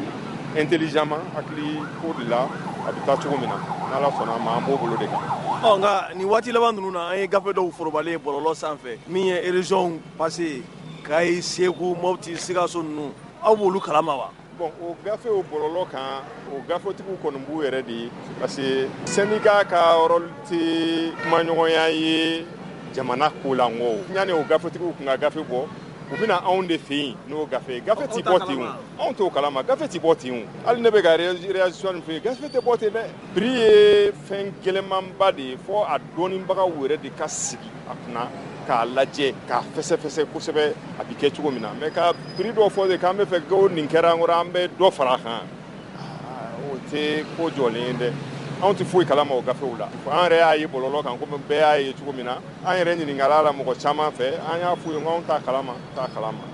bon a tɛ se ka kɛ yɛrɛ ten k'olu ye gafe min bɔ ni mɔgɔw y'a lajɛ kosɛbɛ gafe in bɛ an ka bisi mɔgɔ talanw dɔrɔn de kan donc depuis yen i b'a dɔn ko o tɛ jama ka baara ye parce que e ye fangelema de ta sisan ka tɔw to yen voilà an b'o position de la. I ka kuma kuncɛ kuma ye jumɛn? hali bi jamana in bɛ cogo min na an k'an bolo di ɲɔgɔn ma n'an m'an bolo di ɲɔgɔn ma farafarali ti foyi ɲa na anw garisɛgɛ jara Mali kɔnɔ yan jamana wɛrɛw bɛ ka na Mali papiyew de minɛ tɔnba min dira anw ma n'o ye mobilitigiw ka tɔn ye ka t'u yɛrɛ hakili jagabɔ o kana na u bɛ se k'a ɲɔgɔn k'u fɛ yen cogo min na bon n'a fɔra ko anw garisɛgɛr'o tɔnba la hali bi dɔ wɛrɛw bɛ tila ka hakili wɛrɛw sɔrɔ u yɛrɛ ye bon divergence ka ca ma don tɔn kun bɛ bureau kɔnɔ n bɛ kɛlɛ dɔ kɛ n yɛrɛ ye bon an k'o bɛɛ bila tɔn in n'an y'a dilan parce que anw ka fɛn bɛɛ ye port y'an ka mobili de ye mobili in baara n'an bɛnn'a kan jamana yɛrɛ b'i basigi ne kɔni b'a ɲini an ka mobili baarakɛlaw bɛɛ fɛ hali bi an bɛɛ ka fara ɲɔgɔn kan an k'an bolo di ɲɔgɔn ma an ka bi fɔ ɲɔgɔn fɛ pour que an ka jamana in yɛrɛ fana dɛmɛ a ka bɔ taabolo in kɔnɔ. An lamɛnbaaw nin tun ye Modibo Dumiya ye olu ye bolifɛn tigilamɔgɔw n'o ye karitigiw transporteurs sakɛ ale kɔfɛ min ye Ibrahim Mayiga ye carburant ko kibaruyaw min ye tajikow ye essence ani gasoil a kumaw cayalen bɛ bi dugu kelen kɔnɔ i b'a ye k'a fɔ essence bɛ feere station dɔ la 440 a bɛ feere station dɔ la 444 a bɛ feere station dɔ la 150 ani tɛmɛ 2 nin kɔni kɛra fɛn ye bi fɛn min ni maa caman b'i yɛrɛ ɲininka nka kuma kɔni ka ɲi a tigi da kɔnɔ min ye Ibrahim Ture ye an ye wulikajɔ kɛ ka taa ale yɛrɛ fana ɲininka mun nana ni nin gɛlɛya ninnu ye olu ye hakilinaba jumɛnw ta ka ɲɛsin nin gɛlɛya ninnu ma min sɔrɔla a da kɔnɔ an ka jɛ ka dɔɔni lamɛn o la. Ne tɔgɔ ye Ibrahim Touré. Je suis le secrétaire permanent du groupement des Maliens professionnels du pétrole, GMPP, et je suis le directeur financier de Benenco. C'est à ce titre que je fais partie du GMPP. Monsieur Touré, an yi bisimila bi an ka donkwari kɛnɛ kan tun ka d'an ye an ka se ka baro sigi kɛ n'i y'a ye bi carburant prix yɛlɛnna mɔgɔw b'u yɛrɛ ɲininka ni sababuya sɔrɔla sira jumɛnw de fɛ komi e bɛ carburant baaraw ɲɛdɔn kosɛbɛ i bɛ se ka mun fɔ an lamɛnbaaw ye nin waati la. Bon, carburant prix a yɛlɛnna parce que prix yɛlɛnna marché international kan. Prix yɛlɛnna marché international kan parce que il y a eu la guerre entre l'URSS et l'Ukraine. I b'a dɔn pétrole a ka jago yɛrɛ yɛrɛ a bɛ jigi a bɛ yɛlɛ a bɛ jigi a bɛ yɛlɛ hali hali ni guerre tɛ tuma dɔ la a prix bɛ se ka jigi tout simplement parce que accident dɔ kɛra ou bien bateau dɔ tiɲɛna sira kan o b'a kɛ yanni bateau nin kana prix bɛ yɛlɛ parce que il y a une bourse pour ça ou ba la jedron ni fen fitini kera bu prier bon nala ya ke fana ni kasara nyon nana guerre yere de kera Ukraine tu sais ka pétrole le bo ka bla sur le marché ou bien URSS tu sais ka fin ok donc au débat que pétrole quantité mimbe marché ka abejigia comme tubabu ba fo l'offre et la demande ni offre ka do demandement donc prix yele au de ya ke prix yelena sur le marché international andum ante pétrole de là en bas sans marché international antumbe prix gazole minsan bishigi kuna sini aserafo kemeni muga hal kemeni bisa donc okoro naya san wola ka frais de route ni fennu kala kananai jagoado afrique yele voilà ode nani prix yele o bayira ka fo Ukraine ni Russie joro ka bo pétrole exploitation na kosebe bien sûr la Russie et l'Ukraine ou production que ou be fereli fana ok ou be chama voilà ou be chama exporter kata o débat que produit be yele produit be tiara marché là ni produit tiara a prix be jigna mais ni ulut se ka ke produit be dogoya a prix be be yele parce que il y aura des intermédiaires au débat que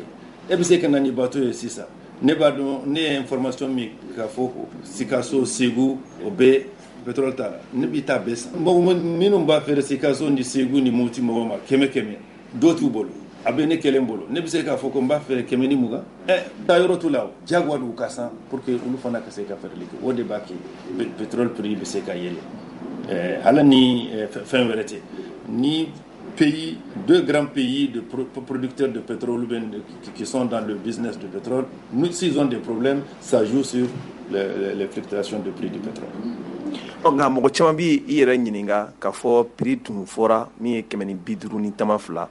gazole kemeni bidru yi nga tumado la ni yala dugu kono be station do yolu ba di kemeni binani do ba di kemeni binani nani o sababu ya mundi anga marché ni le marché du pétrole en groupe fla de va gérer GMPP mi a secrétaire permanent nere a président et Djibril Yatassaye PDG de Soyat anga groupement de GMPP groupement flana mimbe we GPP mi Total mi Star Oil mi Adax Oryx mi Shell uluba kerefe ambe nani pétrole amba fere multinational nunu ulu ka décision beta yoro wele ulu ko ni prix officiel min bora ulu ba faire au prix officiel là parce que ils rendent compte en fait en détail anga société en détail anga citernu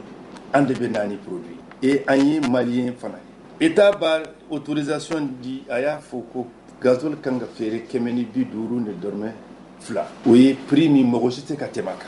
et total diago do ale ka fere kemeni bi duru ne dorme fla parce que ou ka patron mimbe Mali kofé ou ba donc Mali ka pris kemeni bi duru ani dorme fla donc minum be les exécutants ou ba faire wala andu an yanta yande anga propre patron yi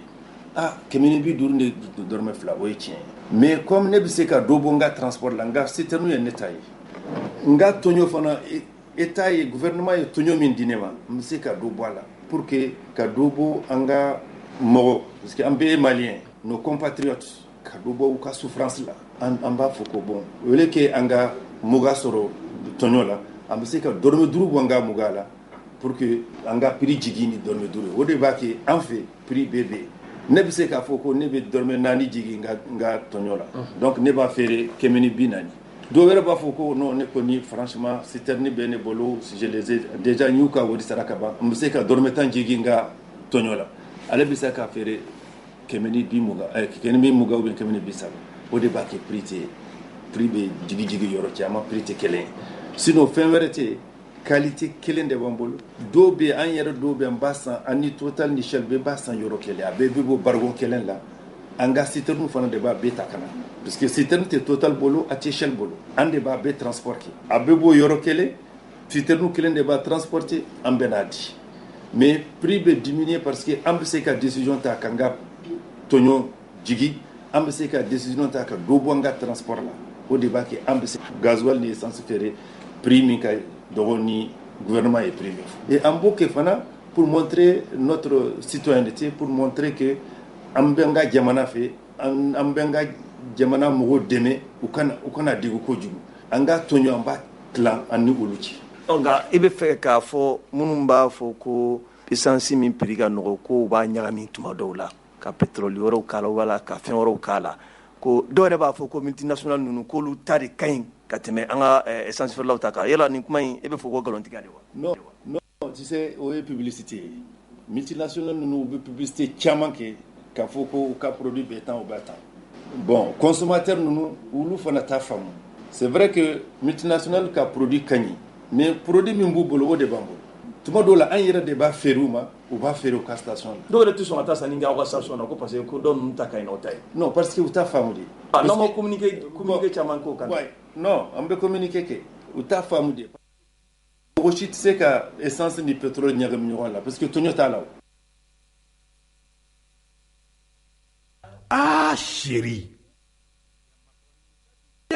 Ni macaroni lakika ye pastaroma ye alikama mugu gɛrɛgɛrɛ ye min bɛ dilan an yɛrɛ fɛ Mali la yan Kapal SA fɛ macaroni pastaroma a ye ɲɛna cɛ ka ɲi wa a dundala ka di pastaroma a sugu ka ca yaasa bɛɛ ka ni dingɔ sugandi escargot fusilli spaghetti vermicelle ani bayani a bɛ sɔrɔ butikiw alimentation supermarché sugu Mali fan bɛɛ n'aw mago b'a caman san ta la aw ka se goloni na u jabala bala wala bɛ weleli kɛ 20 21 65 30 20 21 65 30. Pasta Roma a nantan ka di a nama kɛrɛfɛ tɛ. Awɔ Pasta Roma nantan ka di a nama kɛrɛfɛ tɛ. Seifu sitaki firullah fun sitaki firullah.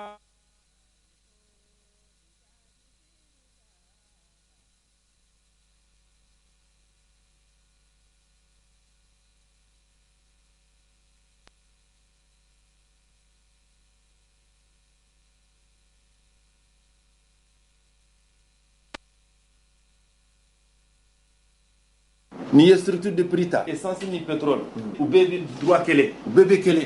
donc i tɛ se k'a fɔ ko ni ye pétrole litre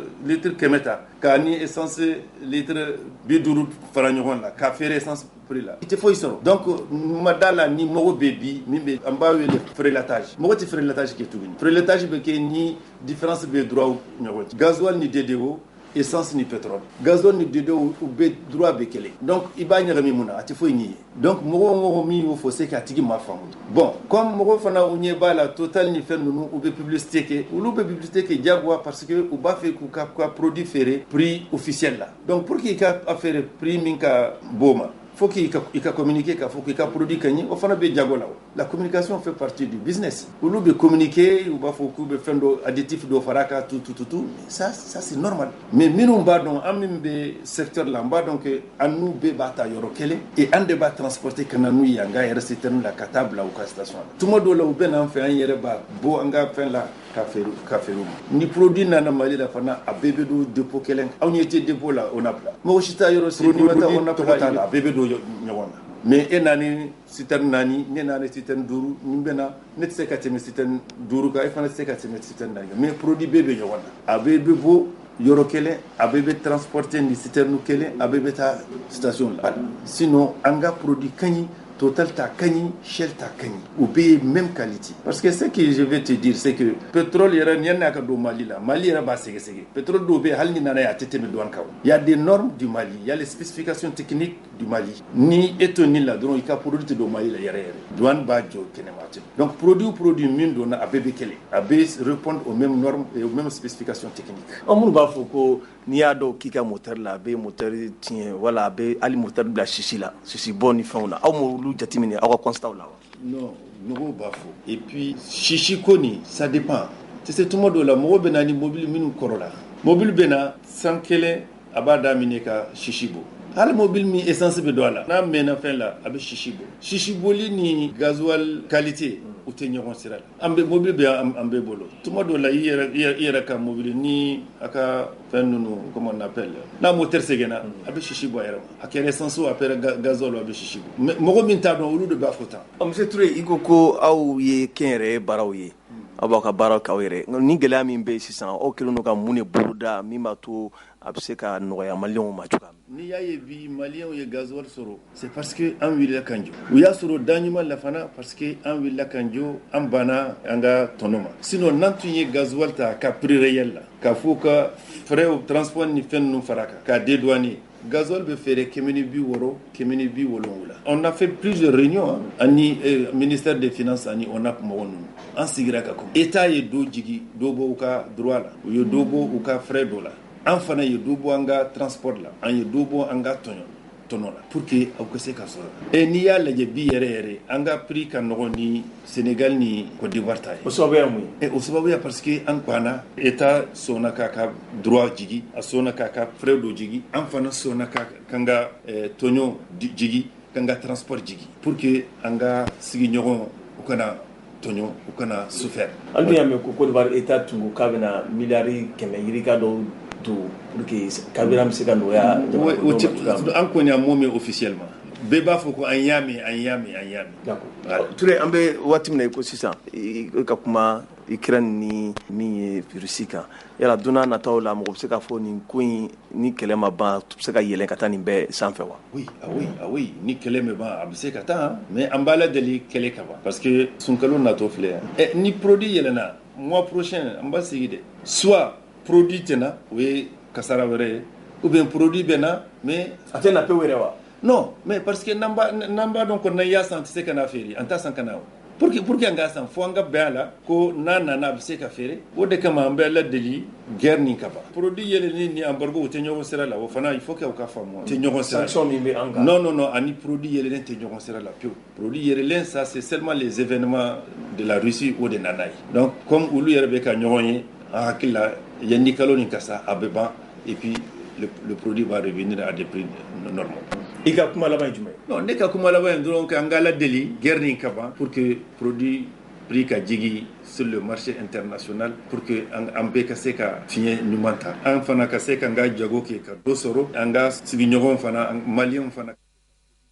ɲuman la pour que gasoil prix ka jigi pour que buru prix ka jigi pour que maliyɛn ka se ka balo ka ɲɛ. An lamɛnbaaw nin tun ye Ibrahim Ture ye min ye taji baarakɛlaw olu ka ɲɛmaa don wala u ka kuma lasela yɛrɛ fana don a ye minnu fɔ an b'a jigiya k'a fɔ faamuyaw sɔrɔla a la nka nin n'a ta bɛɛ lajɛlen na sa kunun ko Abulaye Kanta ne yɛrɛ tun hakili la k'a fɔ Bukadari Dumbia a ka kuma tɛ ten jaa a bɛ kuma de ka kunnafonidilaw lasigi lɛri 2 a bɛ ɲɛfɔli kɛ anw tun hakili la ni nafolomugu kasabi kɔni b'i bolo sugu ni dugusajɛ cɛ i bɛ taa minɛnw cɛ ka bɔ n'a ye diɲɛ kɔ ka kana n'a ye jamana kɔnɔna na jaa a tɛ kɛ ten a ye perepelatigɛw kɔni caman di min b'a to kunnafonidilaw u bɛ se ka kow lakali jamana kɔnɔdenw b'a faamu cogoya min na min b'a to jago yɛrɛ dɔgɔdɔgɔnin ɲɛw k'a daminɛ i bɛna wuli waati min na ŋaniya siri k'i bɛna jago baaraw kɛ Mali yɛrɛ kɔnɔna na ani Mali kɔ kan kow kan ka kɛ kɛcogo minnu na a ye perepelatigɛw kɔni caman di sigi yɛrɛ kɔnɔna na a kɛra dunanjigiso min bɛ yen n'u b'a wele k'a fɔ Grand Hotel o kɔnɔ kunnafonidilaw caman tun bɛ yen Bukadari Dumbia a ka dantigɛli ninnu bɛɛ lajɛlen kɔfɛ faransikan na min ye bamanankan ye an ye ɲininkali dɔw kɔni sɛmɛ a la o la min sɔrɔla a da kɔnɔ an ka jɛ ka dɔɔni lamɛn olu la. Sɔngɔko a kuma cayalen bɛ kosɛbɛ bon an k'an sigi ka baro kɛ walasa k'a lajɛ mun kosɔn d'accord n bɛ foli k'aw ye an ye nin lajɛ in sigi walasa an ka se ka an ni ɲɔgɔn cɛ an ka se ka baro kɛ lahala min ni o ye an yɛrɛ ka jamana dadumuni ko ani an magoɲɛ telimanw sɔrɔli ko ye ka kɛɲɛ ka bɛn ni nin waati gɛlɛya ye parce que a b'a kalama jamana diɲɛ yɛrɛ fan bɛɛ sɔngɔko a kuma cayalen bɛ kosɛbɛ bon an k'an sigi ka baro kɛ walasa k'a lajɛ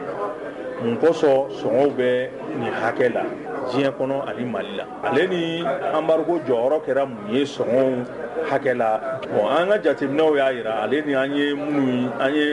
sɛgɛsɛgɛli minnu kɛ n'an y'o olu yira u la a yira k'a fɔ ko ni embargo in n'a ta o bɛɛ an ka jago ma jɔ surtout ka ɲɛsin da dumuni fɛn ninnu ma a bingale wale talen ka jamana sɛgɛrɛ tile fɔlɔ ni semaine fɔlɔ minnu kɛra minɛn dɔ n'aw bɔr'o kalama o ye sukaro sɔngɔ ko gɛlɛyara bon o sɔrɔla parce que mɔgɔw ka faamuyabaliyaw ale ni mɔbili minnu tun bɛ n'ale gɛlɛya minnu donn'o la an y'olu ɲɛfɔ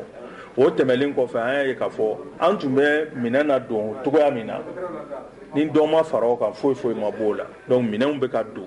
ka don gɛlɛya laban nana kɛ min ye dɔɔnin dɔrɔn o ye alikamako yɔrɔ ta fanfɛla ye bon o fana sirilen tɛ u ka binkali wale la n'o ye embargo ye o sɔrɔla min fɛ parce que diɲɛ kɔnɔ alikama bɛ bɔ yɔrɔ min na n'o ye Rusi jamana ye gɛlɛya min bɛ yen nɔ o bɛ diɲɛ bɛɛ bɔlen bɔ kalama donc a ye ɲɔgɔn ye walasa an bɛ se k'o kunnafoniyaw olu di ɲɔgɔn ma fɛn minnu bɛ aw yɛrɛ fɛ kunnafoniw na an ka se k'olu sɔrɔ walasa an ka baara bɛ se ka ɲɛ an bolo mais an bɛ se ka hakilisigi min di mɔgɔw ma o de bɛɛ k'o faamuya ka timɛ minɛ hakɛ min donna minnu bɛ ka don ale ni baara jɔlen tɛ banque siraw fɛ baara jɔlen tɛ min ye pɔrikow ye cɛsiriw kɛr'o la donc an bɛ se k'a fɔ bi ni ala sɔnna ma an bɛna se sunkaloba min ma minɛnw bɛɛ sugu kɔnɔna na bon komi laada caman na bɛɛ b'a dɔn k'a fɔ sunkalo bɛ tɛmɛ cogoya min na a bɛ k'o cogo kelen de la ka semaine fɔlɔ mɔgɔw bɛ girin sukaro nɔfɛ mɔgɔ dɔw bɛ sukaro feere u ma de ka sukaro feere donc u bɛ taa u b'a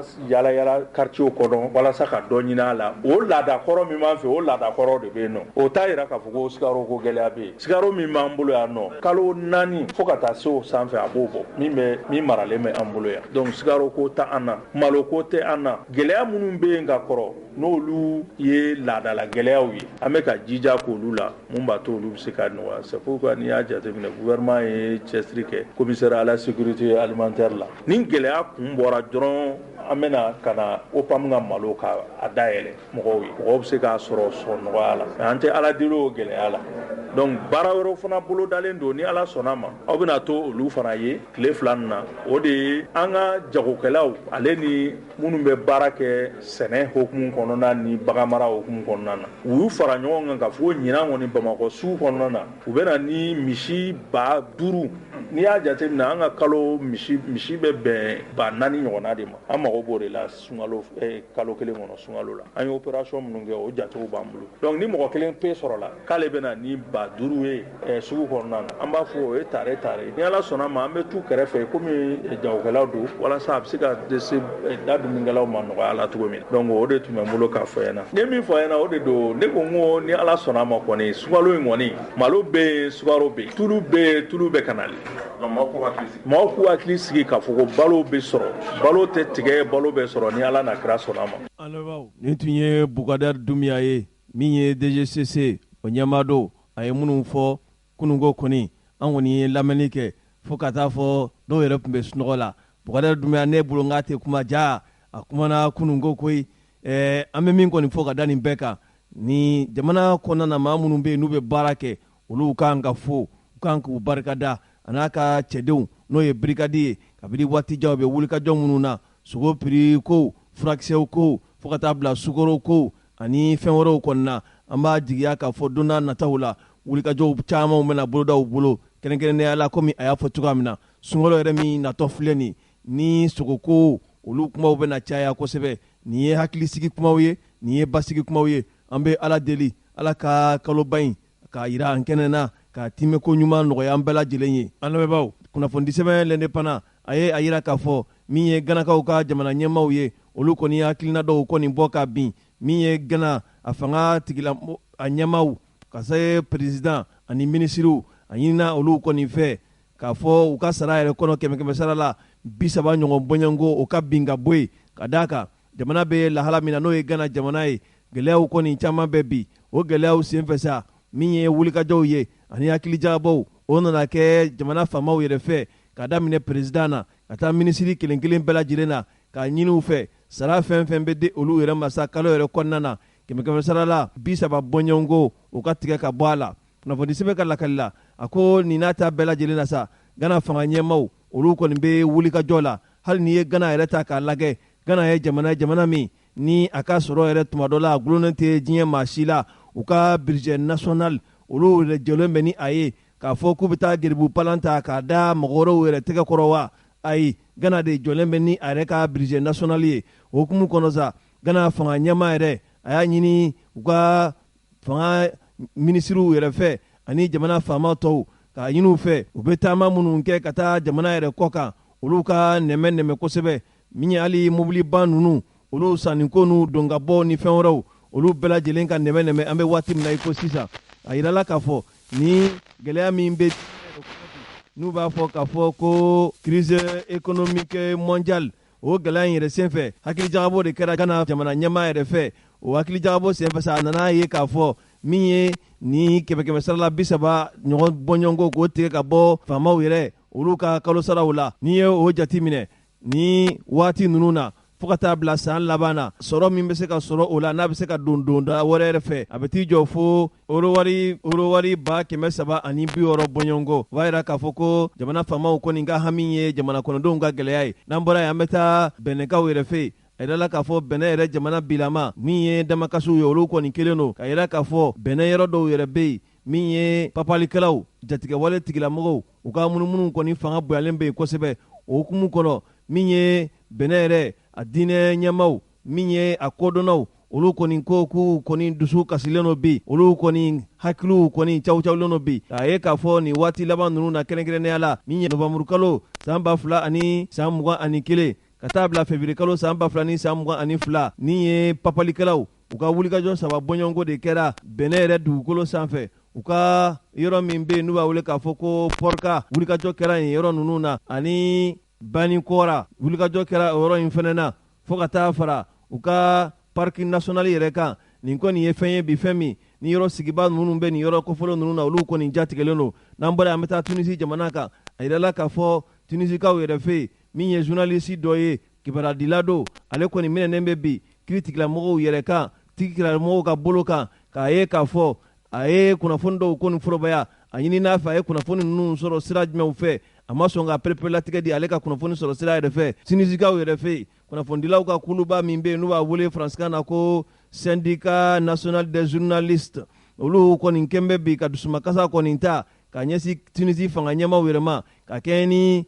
kunnasini ko ye ka kɛ ni tarata tɛmɛnen ye. U y'a yira k'a fɔ Tunisi fanga ɲɛmaw u kɔni bɛ baara la bi baara min ni nin tɛ sariya yɛrɛ ka hukumu kɔnɔna ye sabu ka kiiri baarakɛlaw kɔni kɛ u ka tɛgɛkɔnɔminɛnw ye ka u bila fɛnw na fɛn min ni o ye sariya sɔsɔ ye o kɔni tɛ bɛn cogoya si la. Min ye kunnafonidila n'a y'a ka kunnafoni kɔni forobaya a tɛ kɛ wajibi a ye kunnafoni sɔrɔ sira minnu fɛ a ko olu kɔni perepelatigɛw di. Ni maa kɔfɔlen yɛrɛ tɔgɔ ko Kalifa Gesmi ye kunnafonidila ye Tunisikaw ka arajoso min bɛ yen n'u b'a wele ko arajo tunisienne privé Mosaic FM a yirala k'a fɔ ni maa kɔfɔlen yɛrɛ minɛna kabiri marsikalo tile 18 tɛmɛnen k'a sababuya kɛ sariyakisɛ min bɛ perepelatigɛw yɛrɛ di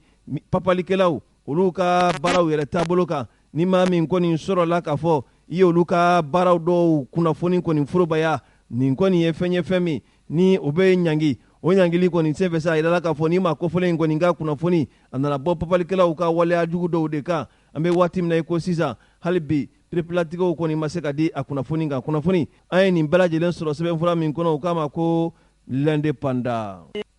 Kulubali i ka teli bi dɛ yanni min n bɛ taa agence Koba voyage la.